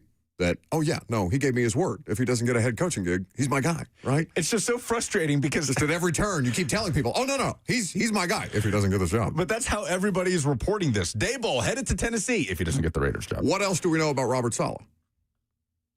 In New York, he was renowned, and I was reminded of this weekend where my producer for the Fox show, Ian Roddy, is a diehard Jets fan. He likes to talk to media about the things that he's going to do. Don't talk about your other producers on this show. Like I'm just some nobody. You can flaunt him in front of me. Compared to him, you are my side chick. How Are you kidding dare me? you? I just don't. Oh, my producer likes to talk. Oh. You spend more time with Robert than you do with that jagaloon. Which is why I know he's better. Yeah. This floozy. This is on the weekends. The two of you don't hold a candle to Ian and Mary Mac. I hate to tell you. I don't know who those I just people feel are. disrespected. Well, they don't know who you are. They're my side family. Well, have fun schlepping it out there for Fox Sports, buddy. Okay, I'll go. Work on your. No, I'm talking to them. Work on your sports updates, guy. Well, that's not him. Oh, okay. The update anchor is tough. But if you're okay, Lucas, resident Titans fan, if they don't hire Daboll, how are you going to feel about this? You can call us, by the way, 615-737-1045. You can chime in the F&M Bank chat, Facebook, YouTube, Twitter, and Twitch. For who we know the finalists are, the easiest sell if you don't hire Daboll is Cliff Kingsbury, but that's because Cliff Kingsbury has extensive play calling experience for multiple teams. And much harder sell after the fan base thinks it's getting one thing and then you... That's the frustrating thing here is seeing, hey, this is happening. Oh, unless this happens over here. So literally nothing has changed. It's the same situation as it was before, but replace Buffalo with Vegas. Yeah, but people are treating it differently. I don't know who the favorite is in Vegas either. I just hope whoever is putting this information out there, whether it's Daboll's agent or the Titans, are being judicious, like that you have a 99.9% chance of landing this guy instead of him getting the Raiders job before you put all this out there. Well, and like Robert said, this could drag on, man. Like, if they really want Clint Kubiak to have every opportunity, it's going to drag on. Clout House says the Athletic is reporting Daboll to the Titans is done. Again, I think that was Diana's report. Diana's report was it's done if he doesn't get the Raiders job. So this is basically the same thing that we just went through. It's just now, instead of Bills, it's Raiders. Well, she didn't necessarily report. So Diana reported that earlier. She reported that if Daboll doesn't get the Bills head coaching job, he will be the Titans OC. Mm-hmm. She didn't necessarily say that about the Raiders. All she said was Daboll is a finalist for the Raiders, while also remaining in consideration for offensive coordinator roles with the Titans and Eagles, which it was widely thought that Daboll pulled out from the Eagles offensive coordinator consideration. And then Diana says... I don't like this. I don't like this at all. Diana says Tennessee expects Daboll to choose joining Robert Saleh's staff, insinuating that he would choose that over being a head coach. Oh. That's how that reads to me. At no point does she say... Let me text Diana. They expect Daboll to choose joining Saleh unless... That's not fair. She was just on the show. Obviously, I have her number. That's not a fine. Garbage. All right, do something. I got to text her. We do have an update on the Browns head coaching search for Mary Kay Cabot. She's the boots-on-the-ground reporter that you need to trust whenever you're going to get Cleveland information. Tweeting, the Browns are working through their head coaching decision today, but everyone is still in it. Defensive coordinator Jim Schwartz, Ravens offensive coordinator Todd Monken, Rams Nate Schilhaus, and Commanders Anthony Lynn. A Monken-Schwartz pairing has been discussed, but Schwartz as the DC option, with others included. So it seems like if they want Monken, they have to make him the head coach with Schwartz as the DC. If they feel like they do not want Monken, Schwartz would be the safe bet. But nothing in that reporting to me feels like it would be a slam dunk to land Schilhaus. This is so frustrating. Yeah, I don't like this at all. Because you're right on the cusp of what could be a dream trio, let's say, with the leader of the offense, Brian Daboll, leader of the defense, Robert Saleh, and John Bones Fossil running special teams. I mean, this is the axis of evil. This is great. It's the Avengers, the whole deal. Oh, I went one way, you went the other. If you were betting on Kalashi, which I just Kalshi. I've just found out about it. The odds that you can get odds on anything. That's their whole thing. And it's in real time. You can see where the money is. Clint Kubiak has a 71% chance to be the Raiders' next head coach. You can bet 73 cents to win 10 cents, I believe. What is that? What the hell is that? If you bet $1, you win $2. Okay, that's nice. Davis Webb behind him with a 25% chance. Brian Daboll with only a 4% chance to be the Raiders' next head coach. Okay. So I imagine you would Brian Now, Dable they had Nagy as the betting favorite to be, which made sense, right? I think, and that's a lot of that's based on money too, right? Like everyone would say, hey, his connection with the Titans general manager would make him the slam dunk odds favorite to be the head coach. Okay. Diana texted me back. I said, how the F am I supposed to talk about this Daboll thing? She said, basically, the Titans need to cross their fingers right now and hope that John Spytek is not calling Brian Daboll and offering him the job because it's an option between coaching Cam Ward or Fernando Mendoza. Well, it's also just Not a fine. the option to be a head coach versus an offensive coordinator. But a head coach. Well, I'm assuming he's going to call plays in Vegas. Sure. But I would say the head coaching opportunity would likely take precedent almost every time. Raiders have also had. People keep trying to tell us that the Athletic confirmed. I'm literally talking to the Athletic reporter who did that. It's not confirmed. Yeah, they're just going to ignore her second tweet. I've got it on text. It's right here. She did put out the tweet. Brian Daboll set to be Titans offensive coordinator. I'm not going to bemoan fans for seeing that and saying it's happening. I'm just telling you, the internet is not super trustworthy in this particular situation. It's terrible radio for me to sit here and say, let's not do this until they actually get it done. Daboll is the only of those finalists for the Raiders job with any tangible connection or overlap with Tom Brady at any point in his career, for whatever that's worth. If the Titans fans would like a happiness hedge, a $20 bet on Kalshi, is that how you say it? Yeah. A $20 bet on Kalshi that Brian Daboll would be the next head coach of the Raiders pays out $334. So if you don't get him as your OC, you make some money. If you would like to happiness hedge as a Titans fan, I'm a big proponent of this. Anytime you feel like your team's going to lose, bet against them. And then if you're right, hey, your team won. If you're wrong, hey, you won some money. $20 will win you $334. This is so frustrating. Well, okay, let's say he gets offered the job. Because who said that the Titans are expecting him to pick their job over being a head coach, essentially? Isn't that what you just read? That's how Diana's tweet read to me, was the Titans expect Daboll to choose working for Robert Saleh. But in that text to you, she basically said, unless he's the head coach of the Raiders. Well, unless he can convince him, because the Raiders are looking for their fourth head coach in 5 years. Yeah, I mean, all the same issues that the Titans have, you could times that by 10 in Vegas. I mean, they have burned through so many coaches. Yeah. It's just a question of, so is that the question we're asking here? Is there a world where Brian Daboll would choose to come to Tennessee over being a head coach, even if it's in Vegas, where they haven't won a playoff game in 20-plus years and they've had nothing but turnover? Is that the question we're pondering? Does he want to coach Cam Ward more than he wants to be a head coach if he gets the offer? Again, he hasn't been offered. So basically the update is we're exactly the same place as we were 2 hours ago. Not exactly the same. Okay, it's a different team. It was a much higher chance that he was the next head coach of the Bills than it is a chance that he is the coach of the Raiders. We are much closer to the finish line that Titans fans want than we were an hour ago. I just feel like I'm gaslighting people by saying, he's your offensive coordinator. I feel like what we're gaslighting them is being like, if they don't hire Brian Daboll, they're not going to have a good offensive coordinator. We don't know that. If they inevitably have to hire someone that we don't know, we're going to poo-poo it because we don't have a history of winning or a history of success. No, I don't think that we will do that. I think they will do that. I think that if they have to settle for a second option that may have been viable for them, I'm talking about fans. If fans have to settle for a second option that maybe would have been like maybe you hire Thad Lewis and okay, we weren't going to get Daboll, Thad Lewis, fine. But then you think you've got Daboll. Adam Schefter's telling you, you got Daboll. And then you end up with Adam Stenovich, who you don't know, and who may be fine, may be good. Good. Has not called plays. Right.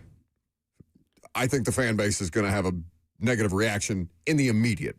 Yeah. Obviously, we have to let them play this thing out to make any kind of actual judgments on how well they'll do. But man, why even put it out there? To preach a little positivity.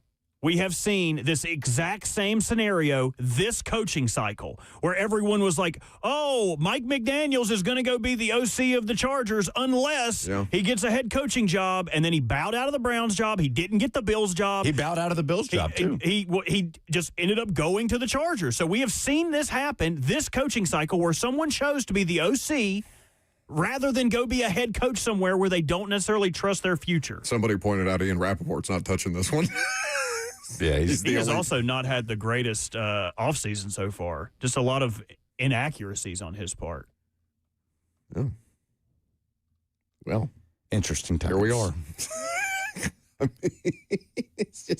mean, I just feel like we already knew this. Right? Yeah, no, I get what you're saying. It does like I'm feel not like, mad at Diana because as soon as Schefter goes, you're like, oh, I've got that information too. Oh, should I put that out there? Yeah, it does feel like we just replaced Bills with Raiders because a week ago, Titans fans are like, I didn't know he was up for the Raiders job. You're telling me this now? And we're kind of just learning that here in the last couple of days. Okay, we'll see what changes in the next hour and 20 minutes while we're on the air. I'm Buck Reising. It's 104.5 The Zone.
There's only one way to make this coaching cycle messier, and it just happened.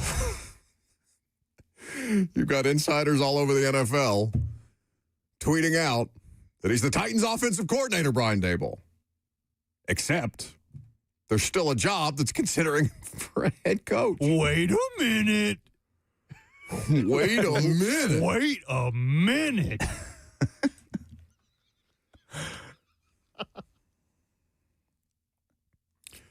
I mean, Robert's point about it being optimistic, to take the optimistic approach and be like, well, this just happened with McDaniel and it worked out for the Chargers. Because what would have the Chargers done? I mean, I don't know.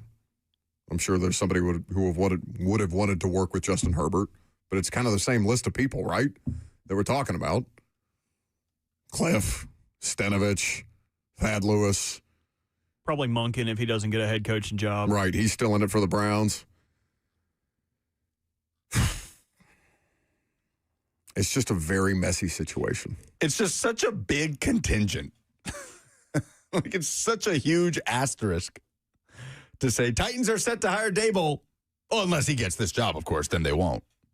Like, pretty important qualifier there as Titans fans just spin out. Every insider in the world is checking in on the Vegas job right now. So if this does drag out and Clint Kubiak, who has not had his second interview, right, because he's still coaching with the Seahawks, if you're a Titans fan, are you sitting there Super Bowl Sunday pulling for the Seahawks to just shred that Patriots defense and Clint Kubiak to put on a masterclass? Yeah. I mean, look at that, Vegas. Look what you got in this guy. Offensive mastermind, rising star. Look what he's doing with Brian. You don't want Brian Daboll. Let him come to Tennessee. Look what he's doing with Sam Darnold. Titans fans start creating like fake Raiders fan accounts. Oh, they've already been doing saying that. hashtag no to Daboll or something. Like posing as Raiders fans. Yeah, what would be a good like alliteration there? Down with Daboll. Down on Daboll. Down on Daboll. A bunch of Twitter accounts with the geotag. Calls. I want to hear from Titans fans. Like, what are you doing with this? 615-737-1045. Carrie says they might as well say the Titans are hiring Brian Daboll unless they don't. 615-737-1045 is the number if you have thoughts on your offensive coordinator, who's not your offensive coordinator yet, but he might be. This stupid coaching cycle this is. Keith is up next. Hey, Buck, what's going on? Not much. Hey, my daughter and I are sitting out here in the car in her Camaro at the end of the driveway. We can't get up the driveway, waiting for the porch light to come on, which would mean we have electricity. So it's pretty hairy out here. We had to go to Grandma's last night. She woke us up at 4 o'clock in the morning. You know, one of those types of where if you can't sleep, if she can't sleep, you're not going to sleep. So it's been kind of miserable out here in Red Bull Springs. But we're hopeful. We saw 2 crews this morning. 2 different crews, right, baby? Yeah.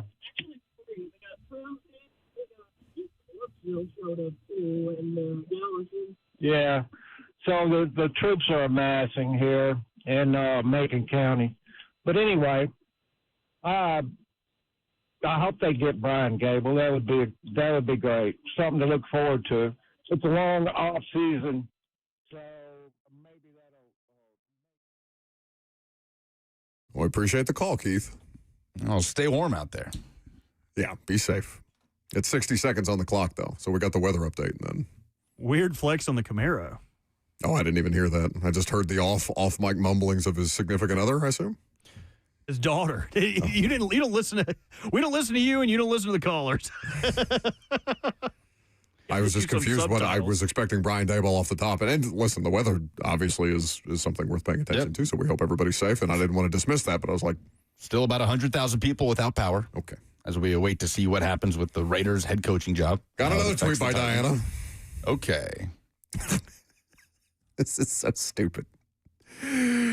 Not her tweet, just all of it. The Raiders have not yet decided on their next head coach. As a result, Brian Daboll has not made a decision regarding the OC position with the Tennessee Titans, according to multiple league sources. If he doesn't get Las Vegas, he's expected to land with the Titans. Okay, so it's the exact same thing. All right. Yeah. It's the exact same thing. What a roundabout way to get there. What I don't get is Schefter putting it out there. Tweeting New York, like it's done? What's he doing? Like they did it in reverse. Diana tweeted, Daboll set to be the Titans OC. And then she came in with like, wait, unless he gets the Raiders job. And then Schefter came out first with that contingent. He'll be the Titans OC if he doesn't get the Raiders job. And then to follow it up with Daboll poised to join up with Saleh when it has not happened yet. This is one of those great examples of it's better to be right than be first. Because if all of them are out here with, he's going to be the next OC of the Titans, but wait. And then he ends up the Raiders head coach, or even worse yet, what if he just ends up going to Philadelphia? Because apparently he's still in the running. Yeah, Diana mentioned the Eagles OC job. Nobody else has. And it felt like he had pulled out of that job. It has not felt like he's been in contention for the Eagles offensive coordinator job. But, what do you do then? It just, again, it doesn't mean that there's bad options out there. It just feels like all of this is, does this not all feel a bit unnecessary? It is funny that Rap Sheet and really all the NFL Network guys are just kind of hands off. Yeah. No Pelissero. Let's just wait to see how this plays out. No Ian Rappaport. No Garofalo. I'm like, I don't want to get out there on that limb with you guys. Twitter today has been exceptional. Twitter is drunk. This Greg Rosenthal. Thank God it works for once. Elon. Greg Rosenthal tweeted, "If I'm Joe Brady, I'm absolutely trying to hire Sean McDermott as my DC. It's a good scheme fit with the players I have." He's on the market. You probably get a head coach. He's like, I didn't want the guy fired. I'd keep him around. He's bailing me out. He's out there. I don't know how to advance the story right now. On the Sean McDermott thing, do you think the biggest reason why his name has not been brought up once for any job is more about teams being so late in the process or more about Sean McDermott saying, I'm going to take a step back? Titans were interested enough, but not interested enough to run the risk they felt of losing Robert Saleh to the Cardinals or something like that, which was his next scheduled visit. I think that people were too late. And I can't speak for the league, but people were so late in this process because of the weirdness of the timing, right? That you're looking around and be like, well, what if he doesn't pick us? And then our guy went somewhere else. And all of a sudden the coach that the Cardinals wanted is the coach of the Browns or something like that. It's just this huge, if this, then that. But type I guess of situation. If you're Cleveland, what does it hurt to try and talk to Sean McDermott? Well, right? If you're Cleveland, it doesn't hurt to talk to anybody that's willing to talk to you because nobody wants to talk to you. They're scared he's going to turn them down. That's what I'm saying. Do you want to go to the dance with me? Jim Schwartz ain't going anywhere. Todd Monken doesn't have any other head coaching opportunities lined up. You might as well try to talk to him. I guess. I wonder if McDermott just says, circle back in 2027. Well, yeah, also, if you're McDermott, you want to coach the Browns? You just had Josh Allen, and you couldn't get it done. You gonna go figure it out with Deshaun Watson? No, thank you. All right. The Raiders are holding everybody hostage. Nobody knows the Raiders better than Jason Fitz, who will join us in the noon hour, and we'll keep you updated with any new information. If it's actual new information that becomes available on Brian Daboll Watch 2026. I'm Buck Rising. It's 104.5 The Zone.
12:01, good afternoon from the Circus Sports at the Mint Kentucky Downs studio. I'm Lucas Panzica. The Buffalo Bills are finalizing a deal to hire offensive coordinator Joe Brady as head coach to replace Sean McDermott. According to Adam Schefter, Brady, 36 years old, gets an in-house promotion, and that leaves Brian Daboll as still a candidate for the Titans offensive coordinator job. Adam Schefter and Diana Rossini saying that Daboll is set to be the Titans offensive coordinator under Robert Saleh unless he is named the head coach of the Las Vegas Raiders. The Raiders, one of three jobs still open in the NFL, as well as Cleveland and Arizona. The Nashville Predators hit the road tonight at the Boston Bruins, a 6 p.m. puck drop. Preds 3 points back at the last wild card spot in the West.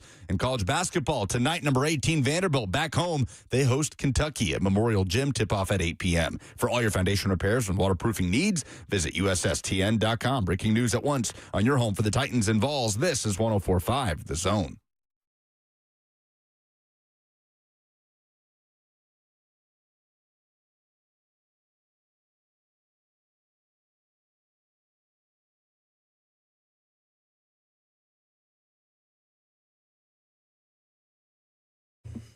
So the Titans have an offensive coordinator, or do they? A handshake agreement? A couple of contingencies? A head coaching vacancy in the balance? And potentially 2 more weeks of this before it has to be decided.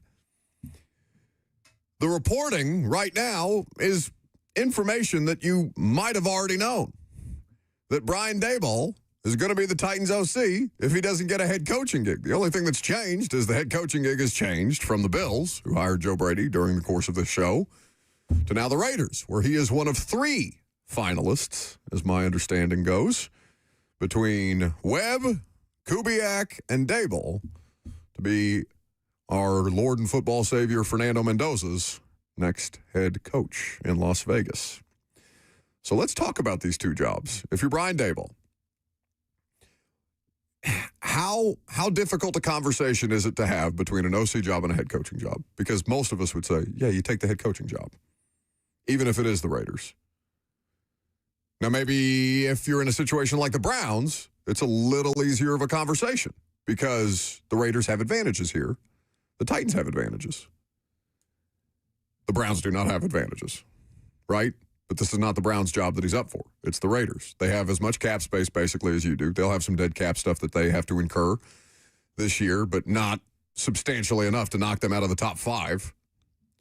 They have the number 1 overall pick, who's going to be a quarterback in Fernando Mendoza, who hasn't played in the league yet. Cam Ward has. You have a bigger body of work. You have Brian Daboll, who was in love with Cam Ward in the pre-draft process and was willing to greenlight the idea of New York trading multiple first-round picks to go up and get Cam Ward last year, which the Titans ultimately declined.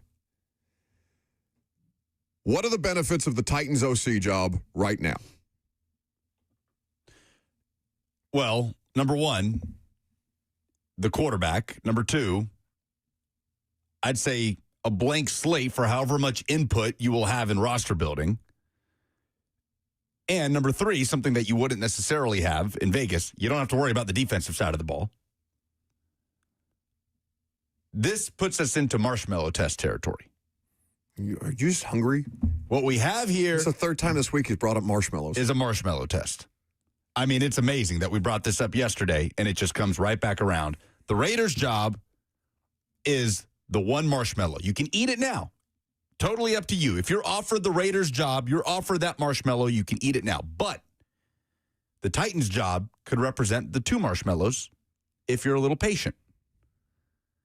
And if you have success with Cam Ward, and that is your sole focus, is to put Cam Ward in the best position to succeed for the Titans' offense to take the next step. If that is the job that you take, and that's all you have to worry about, there will be more options for you in 2026 as a head coaching candidate, right? We agree that if Cam Ward takes a big year 2 leap with Brian Daboll as his offensive coordinator, he will assuredly be a candidate at multiple head coaching vacancies, right? We're on board with that.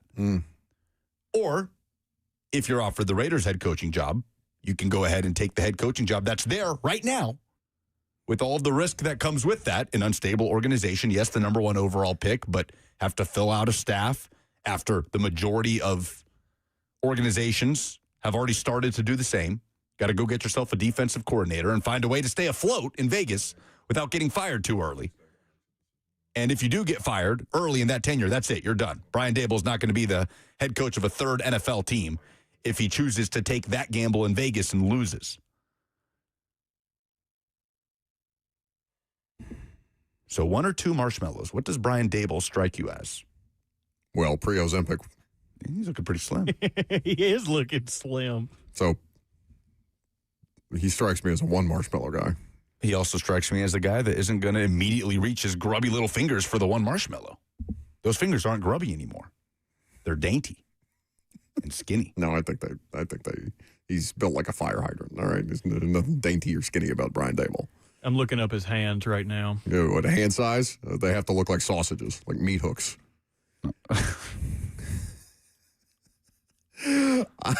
Oh, they are tiny little Vienna sausage fingers. Oh, that guy's going for the marshmallow right out the gate. It looks like his bones are actually Vienna sausage. You've played yourself. His bones. It looks like every digit of his finger is just a smaller little Vienna. Now, Titans fans are obviously not going to be objective in this, and they're going to say, no, wait, of course. It would be so much smarter for you to take the Titans OC job. And listen, you've laid out a logical case as to why it makes sense. But what if he doesn't do well here? There's no guarantee that he gets another head coaching job. What if this is the place that Brian Daboll fails? Now, again, this is just devil's advocate. But, like, you don't know that you're going to get another shot at this. Yeah, you don't know what jobs are going to be open next year. That's what you got to weigh. Do you want to take the path that could very well lead to more opportunities to put yourself in a more advantageous position? 2 marshmallows. Exactly. Or do you want to take what's there, the 1 marshmallow that's right there for the taking? And this is all assuming the Raiders offer him the gig. I mean, they could end up not even offering him the job. It's true. He is plus 800 on the latest odds that just came out from AG Online. Who's the favorite? It is, according to AG Online, it's Davis Webb. Other places, it is Clint Kubiak, depending on where you look at. One part of this we're not thinking about, what if Clint Kubiak decided to pull a Ben Johnson? Go back. Run it back and say, oh, I'll have options next year. He probably would. It would make more sense, especially if Seattle doesn't win it. Because, again, this could drag out for 2 more weeks. Not quite 2 weeks, but still. How many, what are we, like 12 days from Super Bowl Sunday or something like that? It will be 2 weeks from this past Sunday. What would you do, Robert? What would you do? What would I do? Mm-hmm. Oh, I'd be gone to Vegas, dude. I think I would be, too. I'd be so gone to Vegas. You're grabbing that marshmallow? I think I'm taking the marshmallow. You can't sit around for 5 minutes? Well, not even. I would go to Vegas just because Vegas would be a cool place to be the head coach, I think. But you would. It doesn't seem that cool. I feel like Vegas would be a big pain in the butt to be a head coach, man. You guys are not me. I would be the worst head coach in NFL history. It'd be like, yes, Raiders head coach Robert Walsh at the craps table. It's like, come on, Levy, give me 11. Come on. And we can have this conversation more with more detail if this drags out tomorrow, assuming that it will drag out in some form or fashion. Maybe that's not a safe assumption. Maybe Brian Daboll doesn't want to wait around. It's like, maybe the Titans are the 1 marshmallow, and he doesn't want to wait. He doesn't want to wait the 2 weeks just to find out he didn't get the Raiders job. And you're saying, and just take the Titans job? Take the Titans marshmallow. Especially if he doesn't feel like he is the preferred candidate. Because if he's not the preferred candidate, if he's the last resort for Vegas, how long is his leash in Vegas under that ownership? Yeah, I mean, it's not a good situation in Vegas. Being the head coach or a GM in Vegas, I feel like would be so stressful. Well, Spytek's got a good gig because him and Brady go back. Sure. So he's got security there. I mean, strictly in the sense of post-draft, investing millions of dollars into these prospects that you need to change your franchise and then unleashing them all as millionaires onto the city of Las Vegas. Tyler Dial says, seeing your NFL team's head coach next to you at the blackjack table 2 a.m. Saturday night, famously Mike Vrabel, when the Pro Bowl was in Vegas. And Mike was the head coach. Him and Cowden sitting at a blackjack table. Yeah, pressure's off at that point, though. Season's over. Free agency hasn't started. Okay. How much of this is contingent on Mendoza how many people think that Mendoza is going to be a better pro than Cam? It's a very difficult question to ask, right? It's an impossible question to answer. He's not played, not impossible if you ask people that scout these guys coming out of college. Not impossible to have an opinion, but impossible to answer. I think I don't know what the split would be, but I think there are enough opinions of draft analysts, for example, McShay, talking about the idea of Mendoza being a better first overall pick than Cam Ward. I definitely think the one thing we can all agree on is it's a better landing spot year one. Vegas? He has for sure. It's better situation. A top, what would you say, 5 tight end, top 3 tight end in Brock Bowers, a great young running back in Ashton Genty. They have some pieces on their offensive line. What's Crosby want to do? Does he still want out of there? This is the first time the Raiders have made him open to acquire.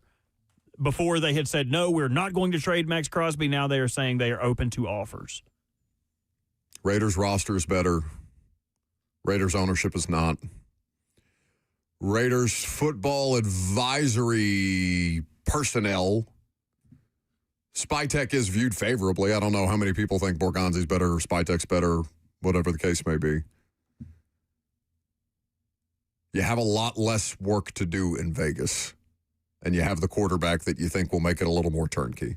Although their offensive line situation is. It was bad this year. Outside of Colton Miller, it's worst. Not great.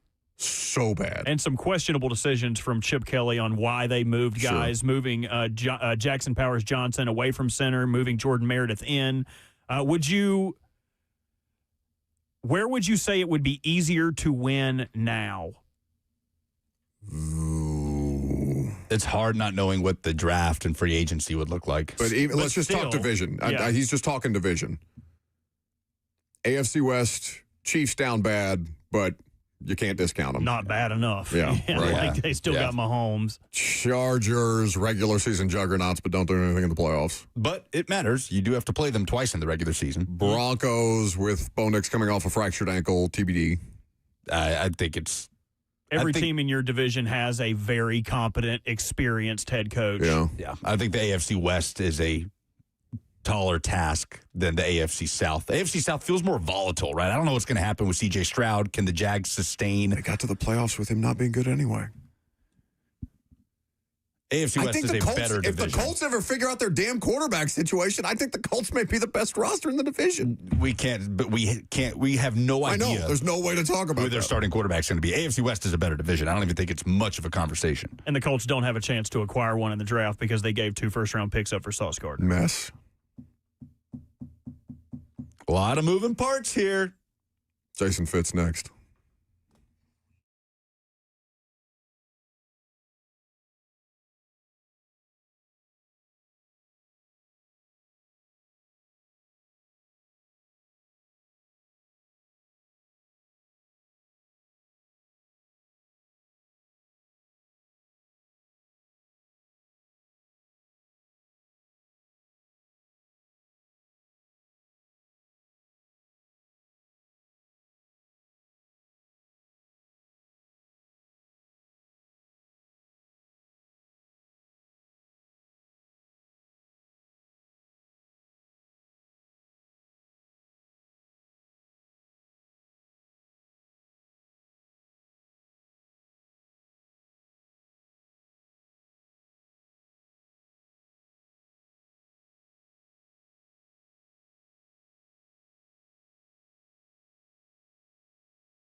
All eyes on Vegas. Timely. And we have Jason Fitz of Yahoo Sports Daily. You can catch weekday mornings. You can hear him on Fox Sports Radio with me on Saturday evenings, 5 to 7 p.m. Central Time. He joins us now as he does weekly on 104.5 The Zone. Fitzy, you're holding Titans fans hostage. They want to know who your next head coach is going to be so they can hire their offensive coordinator, because every insider, except for everyone that works for the NFL Network, is out here gaslighting them about Brian Daboll, potentially, maybe, kind of, almost, OC. I mean, you're not wrong. And I literally an hour ago was talking to the people in Vegas on Raider Nation Radio, and they're asking questions about Davis Webb. Like, I think what we have right now are the Raiders have narrowed it down to a few candidates. From the people I've talked to that I think are really connected, the overall impression that I'm getting is that the Raiders as an organization haven't really been blown away by a lot of these candidates. So they've been going through a very lengthy process. And so now Davis Webb came in for the second interview. He's currently the quarterback's coach for Denver, somebody that they are very interested in. It is weird. Clint Kubiak's name is getting heard less and less. So I'm wondering if Clint has made it clear that he still wants to stay in Seattle, because it feels like he's becoming less a part of this. But it looks certainly Daboll is in the consideration. But I think this is one of those things where if Vegas can fall in love with one of the young guys, they will. And if they can't, they'll go to Daboll. Daboll's definitely a finalist for the job in Vegas. I personally would be surprised. I think if I had to pick it right now, I'm sure Shefty will break it 8 minutes after we finish, and I'll look like a fool. But I would say right now, Davis Webb, I think, is the front runner for the job. Well, I don't want to disclose any information that's not out there yet, but it feels like we may have some resolution no later than the end of the day, one way or the other, on both of these situations. Do you want Brian Daboll to be your next head coach? Look, here's the thing. I should have a definitive answer to this, Buck. I don't. When I was at ESPN, I took a look at the ESPN year-by-year rankings of the coaching hires over I think it was an 8-year period. So this is as of a few years ago. When I tell you they were wrong every year, they were drastically wrong. Like, the guys that were supposed to be the best hires were fired almost immediately, and the guys that were supposed to be the worst were coaching for Super Bowls. Like, the amount of asinine takes across the board when it comes to head coaches, because everybody wants to have this, like, I figured it out. Like, the real answer, Titans fans, like, y'all need to hear this too. Like, nobody really knows. There are so many variables into it. I guess my thing is, if you can't believe day one, then what's the point? Like, if you can't have hope that Robert Saleh is your new head coach, then what's the point of what you're doing? As a Raiders fan, do I know if Davis Webb, my God, the guy's 31 years old. I just turned 31 years old. He's been a coach for 3 years. So, do any of us know if he's going to turn out to be great? Hell no. Did anybody really know if Sean McVay was going to be Sean McVay? The answer to that is loudly no. The Eagles fan base was absolutely ecstatic to see Andy Reid kicked out the building. How'd that work out for Kansas City? Yeah. The number of times that we are sure. I mean, Dan Campbell was supposed to be a stupid hire, because not only the eating busted kneecaps or whatever, but then the way things started in Detroit was terrible for a year and a half, right? Like, that was supposed to be absolutely ignorant. Liam Cohen was only known for going Duval, and not for, like, everybody said this one's gonna stink. We're wrong so often. Like,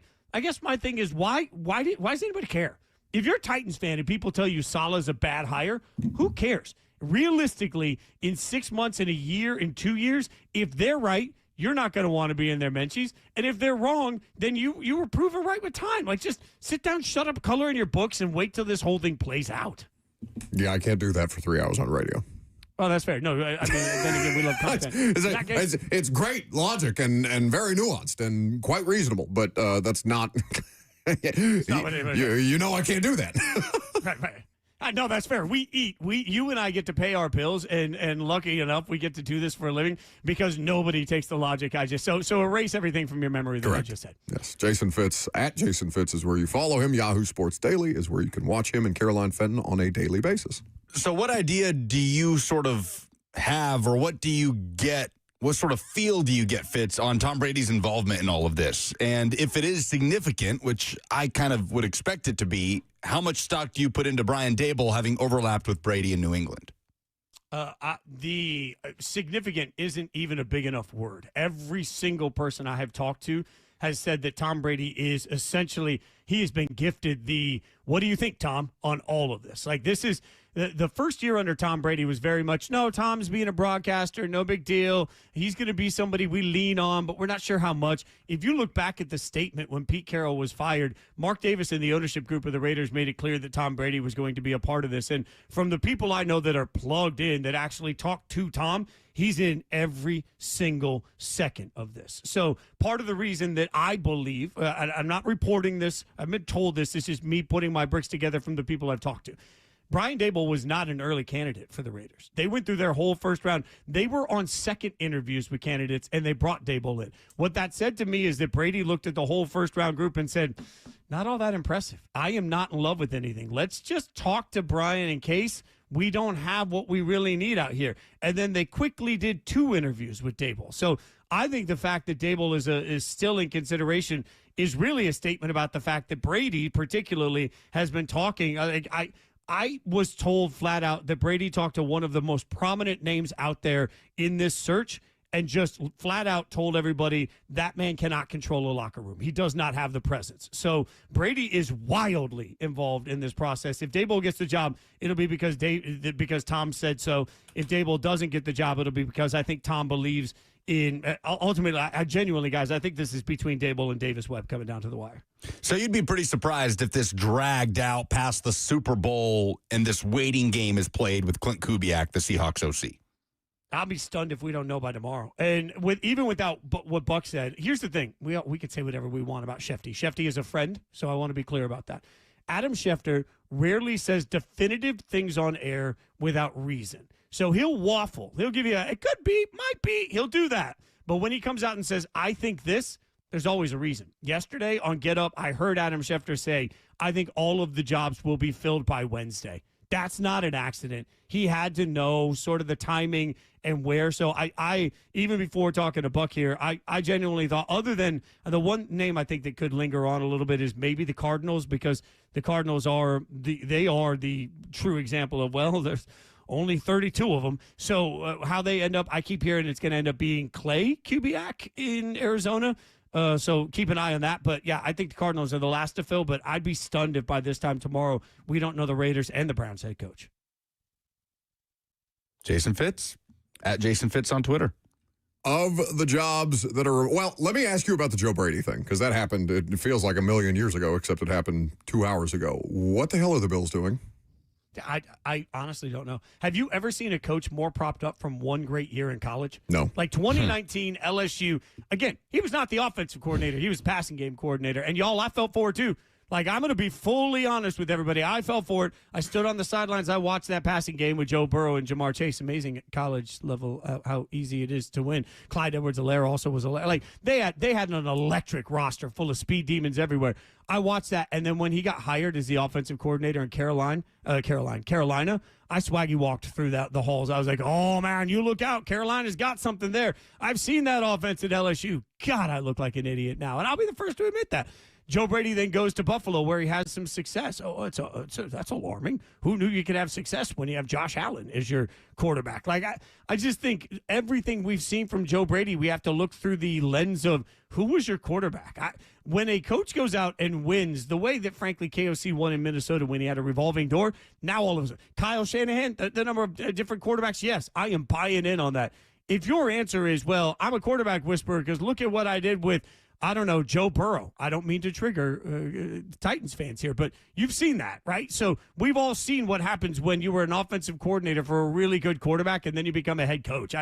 I genuinely wonder how the Bills have gotten better. To that, I will say, though, one other nugget here, guys.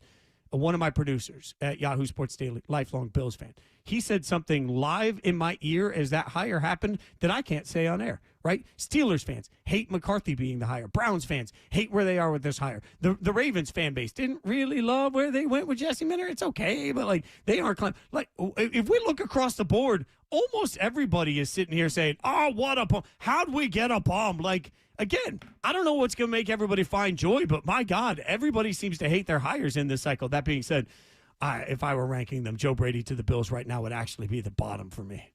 I mean, it is a bit of a numbers game, right? With 10 open jobs, Fitz, I feel like you're hard-pressed to find 5 good, solid head coaching candidates that are going to go on to have success in any given cycle. So I don't know what the percentage is on these jobs hitting, so to speak, and how you even gauge that with the standards of each respective team. But I just have a feeling that several of these 10 teams are going to be looking for a new coach here in a couple of years. I think there's two things that we're going to have to ask ourselves. One, and we won't know this for 5 years, 3 to 5 years. Who got the guy? Who got the best guy? Because they've all interviewed with everybody, right? So who got the interview right? We'll know that. That'll take 3 to 5 years. The other question that you can ask right now is this an upgrade? And so I think for me, because I don't view Mike McCarthy as a discernible upgrade over Mike Tomlin, what was the point? You're just going to start a cycle that you're now going to overcommit to. I don't see Joe Brady as a discernible upgrade over Sean McDermott at all. So what was the point of what you did? I say with the utmost of respect, Kermit the Frog would be an upgrade over what the Titans had last year at the head coaching position. So, with all respect, so to me, Robert Saleh, right now, when I tell Titans fans be happy, be excited, in part it's because I don't think you had a difficult job to replace there. Like, I think almost anything is an upgrade from the job that Brian Callahan did, which is why Brian Callahan is not even getting a sniff. And, he got fired. We've seen Kevin Stefanski. He gets fired from Cleveland. And everybody's like, oh, my God, got to go get me Kevin Stefanski. And then all of a sudden, I feel like in the club, Brian Callahan walks in right after Stefanski, and the bouncer at the door is like, no, man, we're all set. We're all set. You go back with Burrow. If Burrow comes with you, you can get in. If Burrow ain't coming with you, you can't get into this club at all. Jason Fitz at Jason Fitz is where you can follow him. Yahoo Sports Daily is where you can watch him on a regular basis. You can hang out with Fitzy and me on Fox Sports Radio 5 to 7 on Saturdays. This week we got to react to the AFC and NFC championship games on Sunday. We're doing a little extra work on Sunday night. Fitzy, you and I have talked about this nationally, but I would love for the local audience to hear your opinion about these two teams that will be participating in the Super Bowl and what you think separates them the most. Yeah, I mean, look, honestly, this is where Patriots fans, I would tell you, they don't put an asterisk on a banner when they hang it. So who cares if you're lucky? But also, it's okay to admit that this year you've been super lucky. And one thing that, we talk a lot about is stats and the way that they're perceived later. I just need everybody to have full context in this Patriot conversation because I've seen all of the tweets. Drake May has taken on 3 top 5 defenses in the playoffs. We've never seen anything like this. This is historic. Okay. Well, also the counter to that is that no team has played this number of playoff games to get to the Super Bowl and scored less points than the New England Patriots scored this year. Yeah, they've faced top 5 defenses, but the bigger part of this is who have they been playing in this process? They played a Chargers offensive line that was broken, a Chargers team that was just all over injuries. I can't believe the Chargers made the playoffs. Then they played C.J. Stroud, who's played so poorly, not just in that game, but all year, that I question whether or not he can actually be Houston's starter moving forward. Then they beat a backup quarterback in a driving snowstorm by 3. It's better to be lucky than good. But my God, if we're going to sit here and talk about the Patriots and act like what they're going to face in Jackson Smith and Jigba alone is like anything that they've faced to this point, that's just stupidity, right? The Seahawks are a matchup nightmare because Mike McDonald is absolutely so varied in his defense. It's going to put Drake May in a blender. JSN goes off. Kenneth Walker III just doesn't take negative plays, and Sam Darnold's on a heater. I struggle to find out this is even a game. Enjoy the first half because by the second half you're gonna be like doom scrolling your phone, not watching the Super Bowl anymore. I think Super Bowl 60 is going to be a blowout. I guess we'll have 2 weeks to talk about it. You and I have a few more shows to do, so we can debate those things later on Fox Sports Radio. Jason Fitz. Oh, what a tease! Kind enough. Well, like I said, this is the hardest part of the football season is the 2 weeks between Super Bowl and the conference championships. Talking about one game and 2 teams for that amount of time. Fitzy, I do appreciate your time. We will see if there's any resolution on your Raiders coaching job, and as a result, the Titans OC job within the next few hours. I will say this. If y'all land Brian Daboll as an offensive coordinator, I just think that's a home run. Robert Saleh and Brian Daboll, you are now partway into one of the most competent staffs I think the Titans have seen in a very long time. I don't know if Cam Ward's the answer, but there are very few people in the NFL I would trust to get more out of Cam Ward than Brian Daboll. So congratulations. If he ends up your offensive coordinator, I'm not sure Brian Daboll is a great head coach. I think he's a home run as an offensive coordinator. Stop congratulating them until they have an offensive coordinator. He said if. Stop it. I mean, I'm not going to be back with you tomorrow, so I can't congratulate you tomorrow. But, I'm just saying that we'll see. But I will say, if he ends up your offensive coordinator, you're going to get a real answer, a true answer on how good Cam Ward can be. Also, for the sake of the YouTube chat, I need you to turn your hat around the correct way. You are currently wearing the hat backwards. I just need a science experiment quickly for the. It's a Raiders hat. I mean, come on. Well, why? No. I'm just it's not about the kind of hat that you are wearing. It is about the fit of the hat. Your hat is ill-fitting. Yeah, it's too big. But here's the thing, Buck. I was literally outside finishing shoveling 22 inches of snow in my driveway, and my phone alarm went in and told me to come in here and do this it. And I didn't want this to be what everybody saw for the entirety. So I put the hat that is usually my display hat. It's usually on the shelves behind me as my Raiders hat, not the one that I wear, because I didn't want to come in here and have 20 inches of snow hair. So if you want to get your lazy bum up here and help me shovel out, I'll take your fashion advice. Otherwise, politely kiss my boot tie. It's an ill-fitting hat. Jason Fitz. It is. Jason Fitz is where you can follow him. See you Saturday, buddy. Nobody loves bullies. Bye, guys. That's Jason Fitz with us on 104.5 The Zone. So, how do we feel? I don't know. I'm cautiously optimistic. Oh, and that's a rare thing for me. I thought you were asking about his hat. You shouldn't make fun of those. Those are kind of expensive. Just because it's expensive doesn't mean it's good. Is that not one of those large hats that, they're huge hats that sit on your head? Oh, no. Is that not one of those? No, with the Brian Robinson hat? Yeah. Mm-hmm. Those are like $200, dude. That's an expensive hat. I saw one at a Titans game this year. I was just like, what? That's probably like affecting your ability to see things. I asked for one for Christmas. I'm not going to lie. I wanted a large Ravens hat.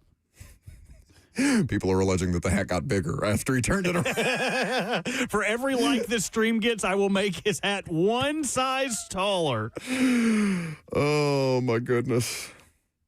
So, cautious optimism about Brian Daboll as the offensive coordinator. That's about all you can do. Very, very cautious. I mean, Fitz's whole thing there is he doesn't think he'll be surprised if it's Clint Kubiak, which to me just increases the chances of it being Brian Daboll. This Webb dude seems like a phenom, though. Like if Tom Brady all of a sudden decides, and I know Brady's not ultimately the one making the hire, but he's obviously, as Fitzy points out, got a huge level of influence in the process. If Brady decides that this Webb dude is the next McVay, if they're not going to wait on Clint Kubiak, then it's either going to be somebody that Tom Brady knows in Brian Daboll with a more proven track record, or, to your point, a young phenom who has not called a single play in the NFL. Jerry is calling us from, Nashville International Airport? All right, very good, Jerry. Oh, you put them in. There you go. Go ahead, Jerry. I was thinking Daboll from Vegas to Nashville. What did you just say? Your phone line is terrible. Oh, I'm sorry. We just flew on the plane from Vegas to Nashville with Brian Daboll. Oh. He just landed. Are you sure? I talked to him. Oh, did you? What did he have to say? And we just said, good luck with Nashville. We support you. Hope you get a contract today. Something to that effect. And what did he say? He said, thank you very much. Ever the diplomat. Thank you for the reporting, Yes. Jerry. We do appreciate it. Okay, thanks. God, I hope it was just another fat guy. You heard it here first. Yeah, right. Somebody just walks up to a bald person. We have the new nickname for this coaching staff now. Sorry, that was Jerry that just called in? That was Jerry, yes, at BNA. If Adam Schefter breaks the news that Brian Daboll is going to be the next offensive coordinator of the Titans and doesn't credit Jerry had it first. Jerry out of BNA, we riot. But we have a nickname, if he is hired, for this coaching staff. They are the Tennessee Titan Dayballs. We'll workshop that. No, they're all bald, you see. That was the thing I was going for. Day bald. The D-line coach Robert Saleh just hired is also bald. He looks like a fatter Nick Holtz. Well, that is Nick Holtz. That's just the mask we're going to rip get off. rid of me. Yeah. I'm not leaving. You know, you do have to, like, be around these people at some point. Well, it's never bothered me before. Clearly. Last call for phone calls if you got them. I'm Buck Rising. It's 104.5 The Zone.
Welcome back to the show. How many people are just sitting there at Nashville International Airport now, hoping that they see a squatty little bald man wandering from a Vegas flight to a Nashville flight as the future, potentially, maybe, kind of, halfway there, Titans offensive coordinator. Well done by Jerry at BNA. Allegedly. Well, because didn't you see Jason Garrett at the airport? I did see Jason Garrett after his sit-down with the Titans. I was flying out to Phoenix, and I saw the unmistakable Jason Garrett in his very nice three-piece suit walking into security. Saw many pictures of Mike McDaniel, who not interested in flying under the radar with a three-piece check suit. Yes. For his interview with the Titans when that happened at BNA. So it's now Daboll a little more. You could probably mistake Brian Daboll for somebody, or mistake somebody for Brian Daboll more than you could Mike McDaniel or Jason Garrett. Those are two very recognizable individuals. Peter Schrager of ESPN just tweeted, quick note on Daboll. He and Saleh have a relationship, but he was also on the 2012 staff with Mike Borgonzi in Kansas City. A very strong connection there, says Schrager. Daboll has let it be known since the cycle began just how much of a fan he is of Cam Ward. Somebody on YouTube says, Buck, I expect you to shave your head in support of this staff. I will not do that. I had forgotten that Daboll was the offensive coordinator in Kansas City for 1 year. You could be a triple B as well. You could be Big Bald Buck. I lost a bet 100 years ago to the Midday 180. Had to shave my head on air before Indiana football mattered. That's how you know I was an Indiana football fan before this. Me and David Reed betting against each other in a was Garantano the quarterback in that? Yeah, it was the Gator Bowl. Yeah. Yeah, I had to shave my head on air with Chad, Hutton, and Paul. We're not going back to that look. Although I pulled it off pretty well. So, if there is a resolution tonight, I will do primetime tonight. Robert, are you physically able to do primetime tonight? Oh, dang it. I just got an update from Xfinity that said my internet is being impacted again. I don't know if says it should be good by 9:01. So I don't know if we want to wait that long. Yeah, I'll wait. I'll be good. Wait. If he gets hired tonight, I will be good. It'll be a huge show. So if Daboll, if there is a resolution on Daboll as the Titans offensive coordinator, we will do the primetime show tonight. If not, we'll let Easton do his Senior Bowl updates. Last call for phone calls. If you got them, 615-737-1045 is the number. If you would like to jump in, I guess that's the only thing that anybody's going to care about. We were going to do a little bit of Senior Bowl stuff. And obviously, Stoney and Zach will do excellent coverage. What are you doing with, you're filling in? I'm with Blaine from 1 to 3. So we Rest will. of the week? Or just today. Okay. We'll stay up to date with all of this madness, see if any developments come down, and we'll talk to Coach Mack at 2:20. What are you going to ask Mack about? Have you ever seen a coaching cycle like this? It isn't. It's insane. Like, just the twists and turns, the fact that we're still sitting here with 4 jobs open, or 3 now with Buffalo hiring Brady, on January 27th. And then that's not even the dominoes in the coordinator cycle. Giants still waiting on the Browns as it relates to Todd Monken, Titans with Daboll. A lot going on. Yeah, for some reason the chat has taken on Skinny on YouTube says Buck has to get a Titans tattoo if Daboll gets hired. Why would I care at all one way or the other than I don't want to watch bad football, and I think Brian Daboll is your best chance at good football. It would be a Titans tattoo for what? That sort of trio, Saleh, Daboll, Bones Fossil, would be the best Titans trio of coaches, I would say, in name and resume since ever. I mean, right up there with Jeff Fisher, Mike Heimerdinger, and Greg Williams. Yeah. Vrabel, LaFleur, who was Ackerman. Who wasn't? Dean Pease. No. I mean, as a, Vrabel wasn't part of the place. To me, like the big 3 of that staff would have been Vrabel, LaFleur, Pease. We're counting Bones Fossil here, right? Yep. Yeah. I guess Dean Pease. So would that be the best Titans coaching staff? Vrabel and LaFleur in year 1, not. I wouldn't say. Yeah, no.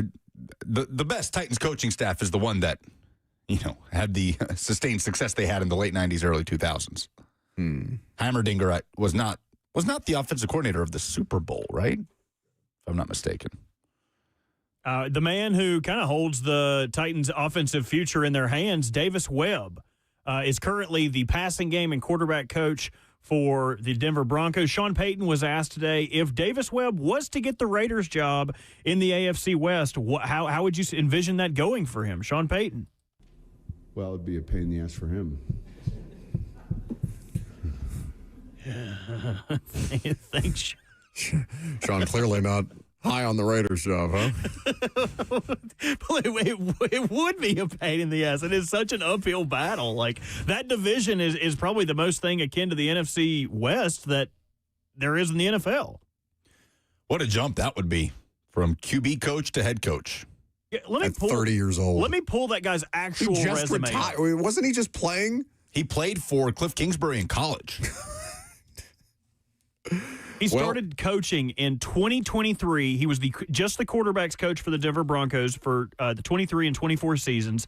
And then this 2025 season, he became the offensive pass game coordinator and quarterbacks coach. So he has coached in the NFL for about 3 years now. 3 years. He was a third-round pick in 2017.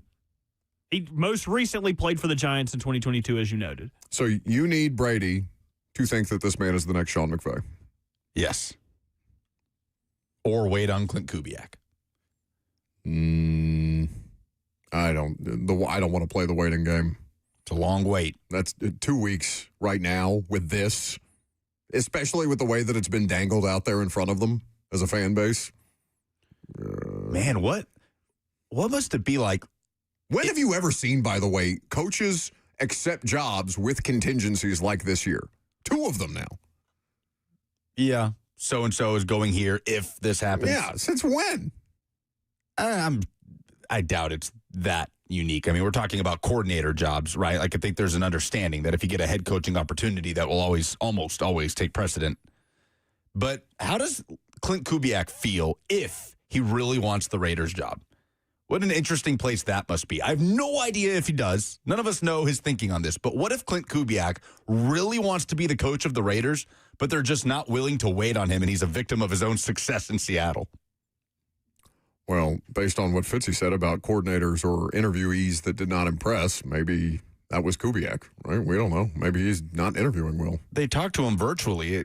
Why would he still be a finalist if he didn't impress? That was the conversation around the Ravens, is that they did not want to wait that long to potentially hire him and lose out on Jesse Minter. So I don't think that he's bombing the way that Chris Shula was, the report that came out today out of Pittsburgh, that he bombed his interview with the Pittsburgh Steelers. All right. Did I do polls today? I think I did. I don't know. It's up to you. Take a look. One last little nugget. If Davis Webb was hired, he would not be the youngest coach in NFL history. He just turned 31 on January 22nd. Sean McVay, when he was hired, 30 years and 354 days old. That's so gross. Wow. How does that make you feel about turning 30 recently? Terrible. It's always felt like when we were growing up, it's like, oh, yeah, all these guys are older than us. All these guys playing in the NFL are older than us. And then you pass the players. Now we're passing coaches. Buddy. It was never more real for me than with DeAndre Hopkins, because I always thought of D-Hop as like growing up watching DeAndre Hopkins play football, and then he's there in a locker room and he's my age. I'm like, oh my God, this is when they send wide receivers to the glue factory. Am I done? Am I cooked? Oh yeah, we're clapped, dude. Oh, we're so clapped. We're too young to be passing coaches. This is ridiculous. Well, yeah, I'm tired of this. All of it's ridiculous. Would like it to stop. All right. Speaking of ridiculousness being over.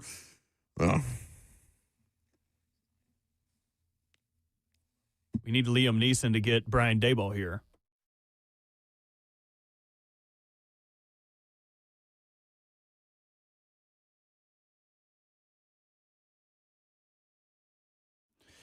Oh, let's just pick one poll presented by Two Rivers Ford here. Who is the biggest height catfish in NFL history?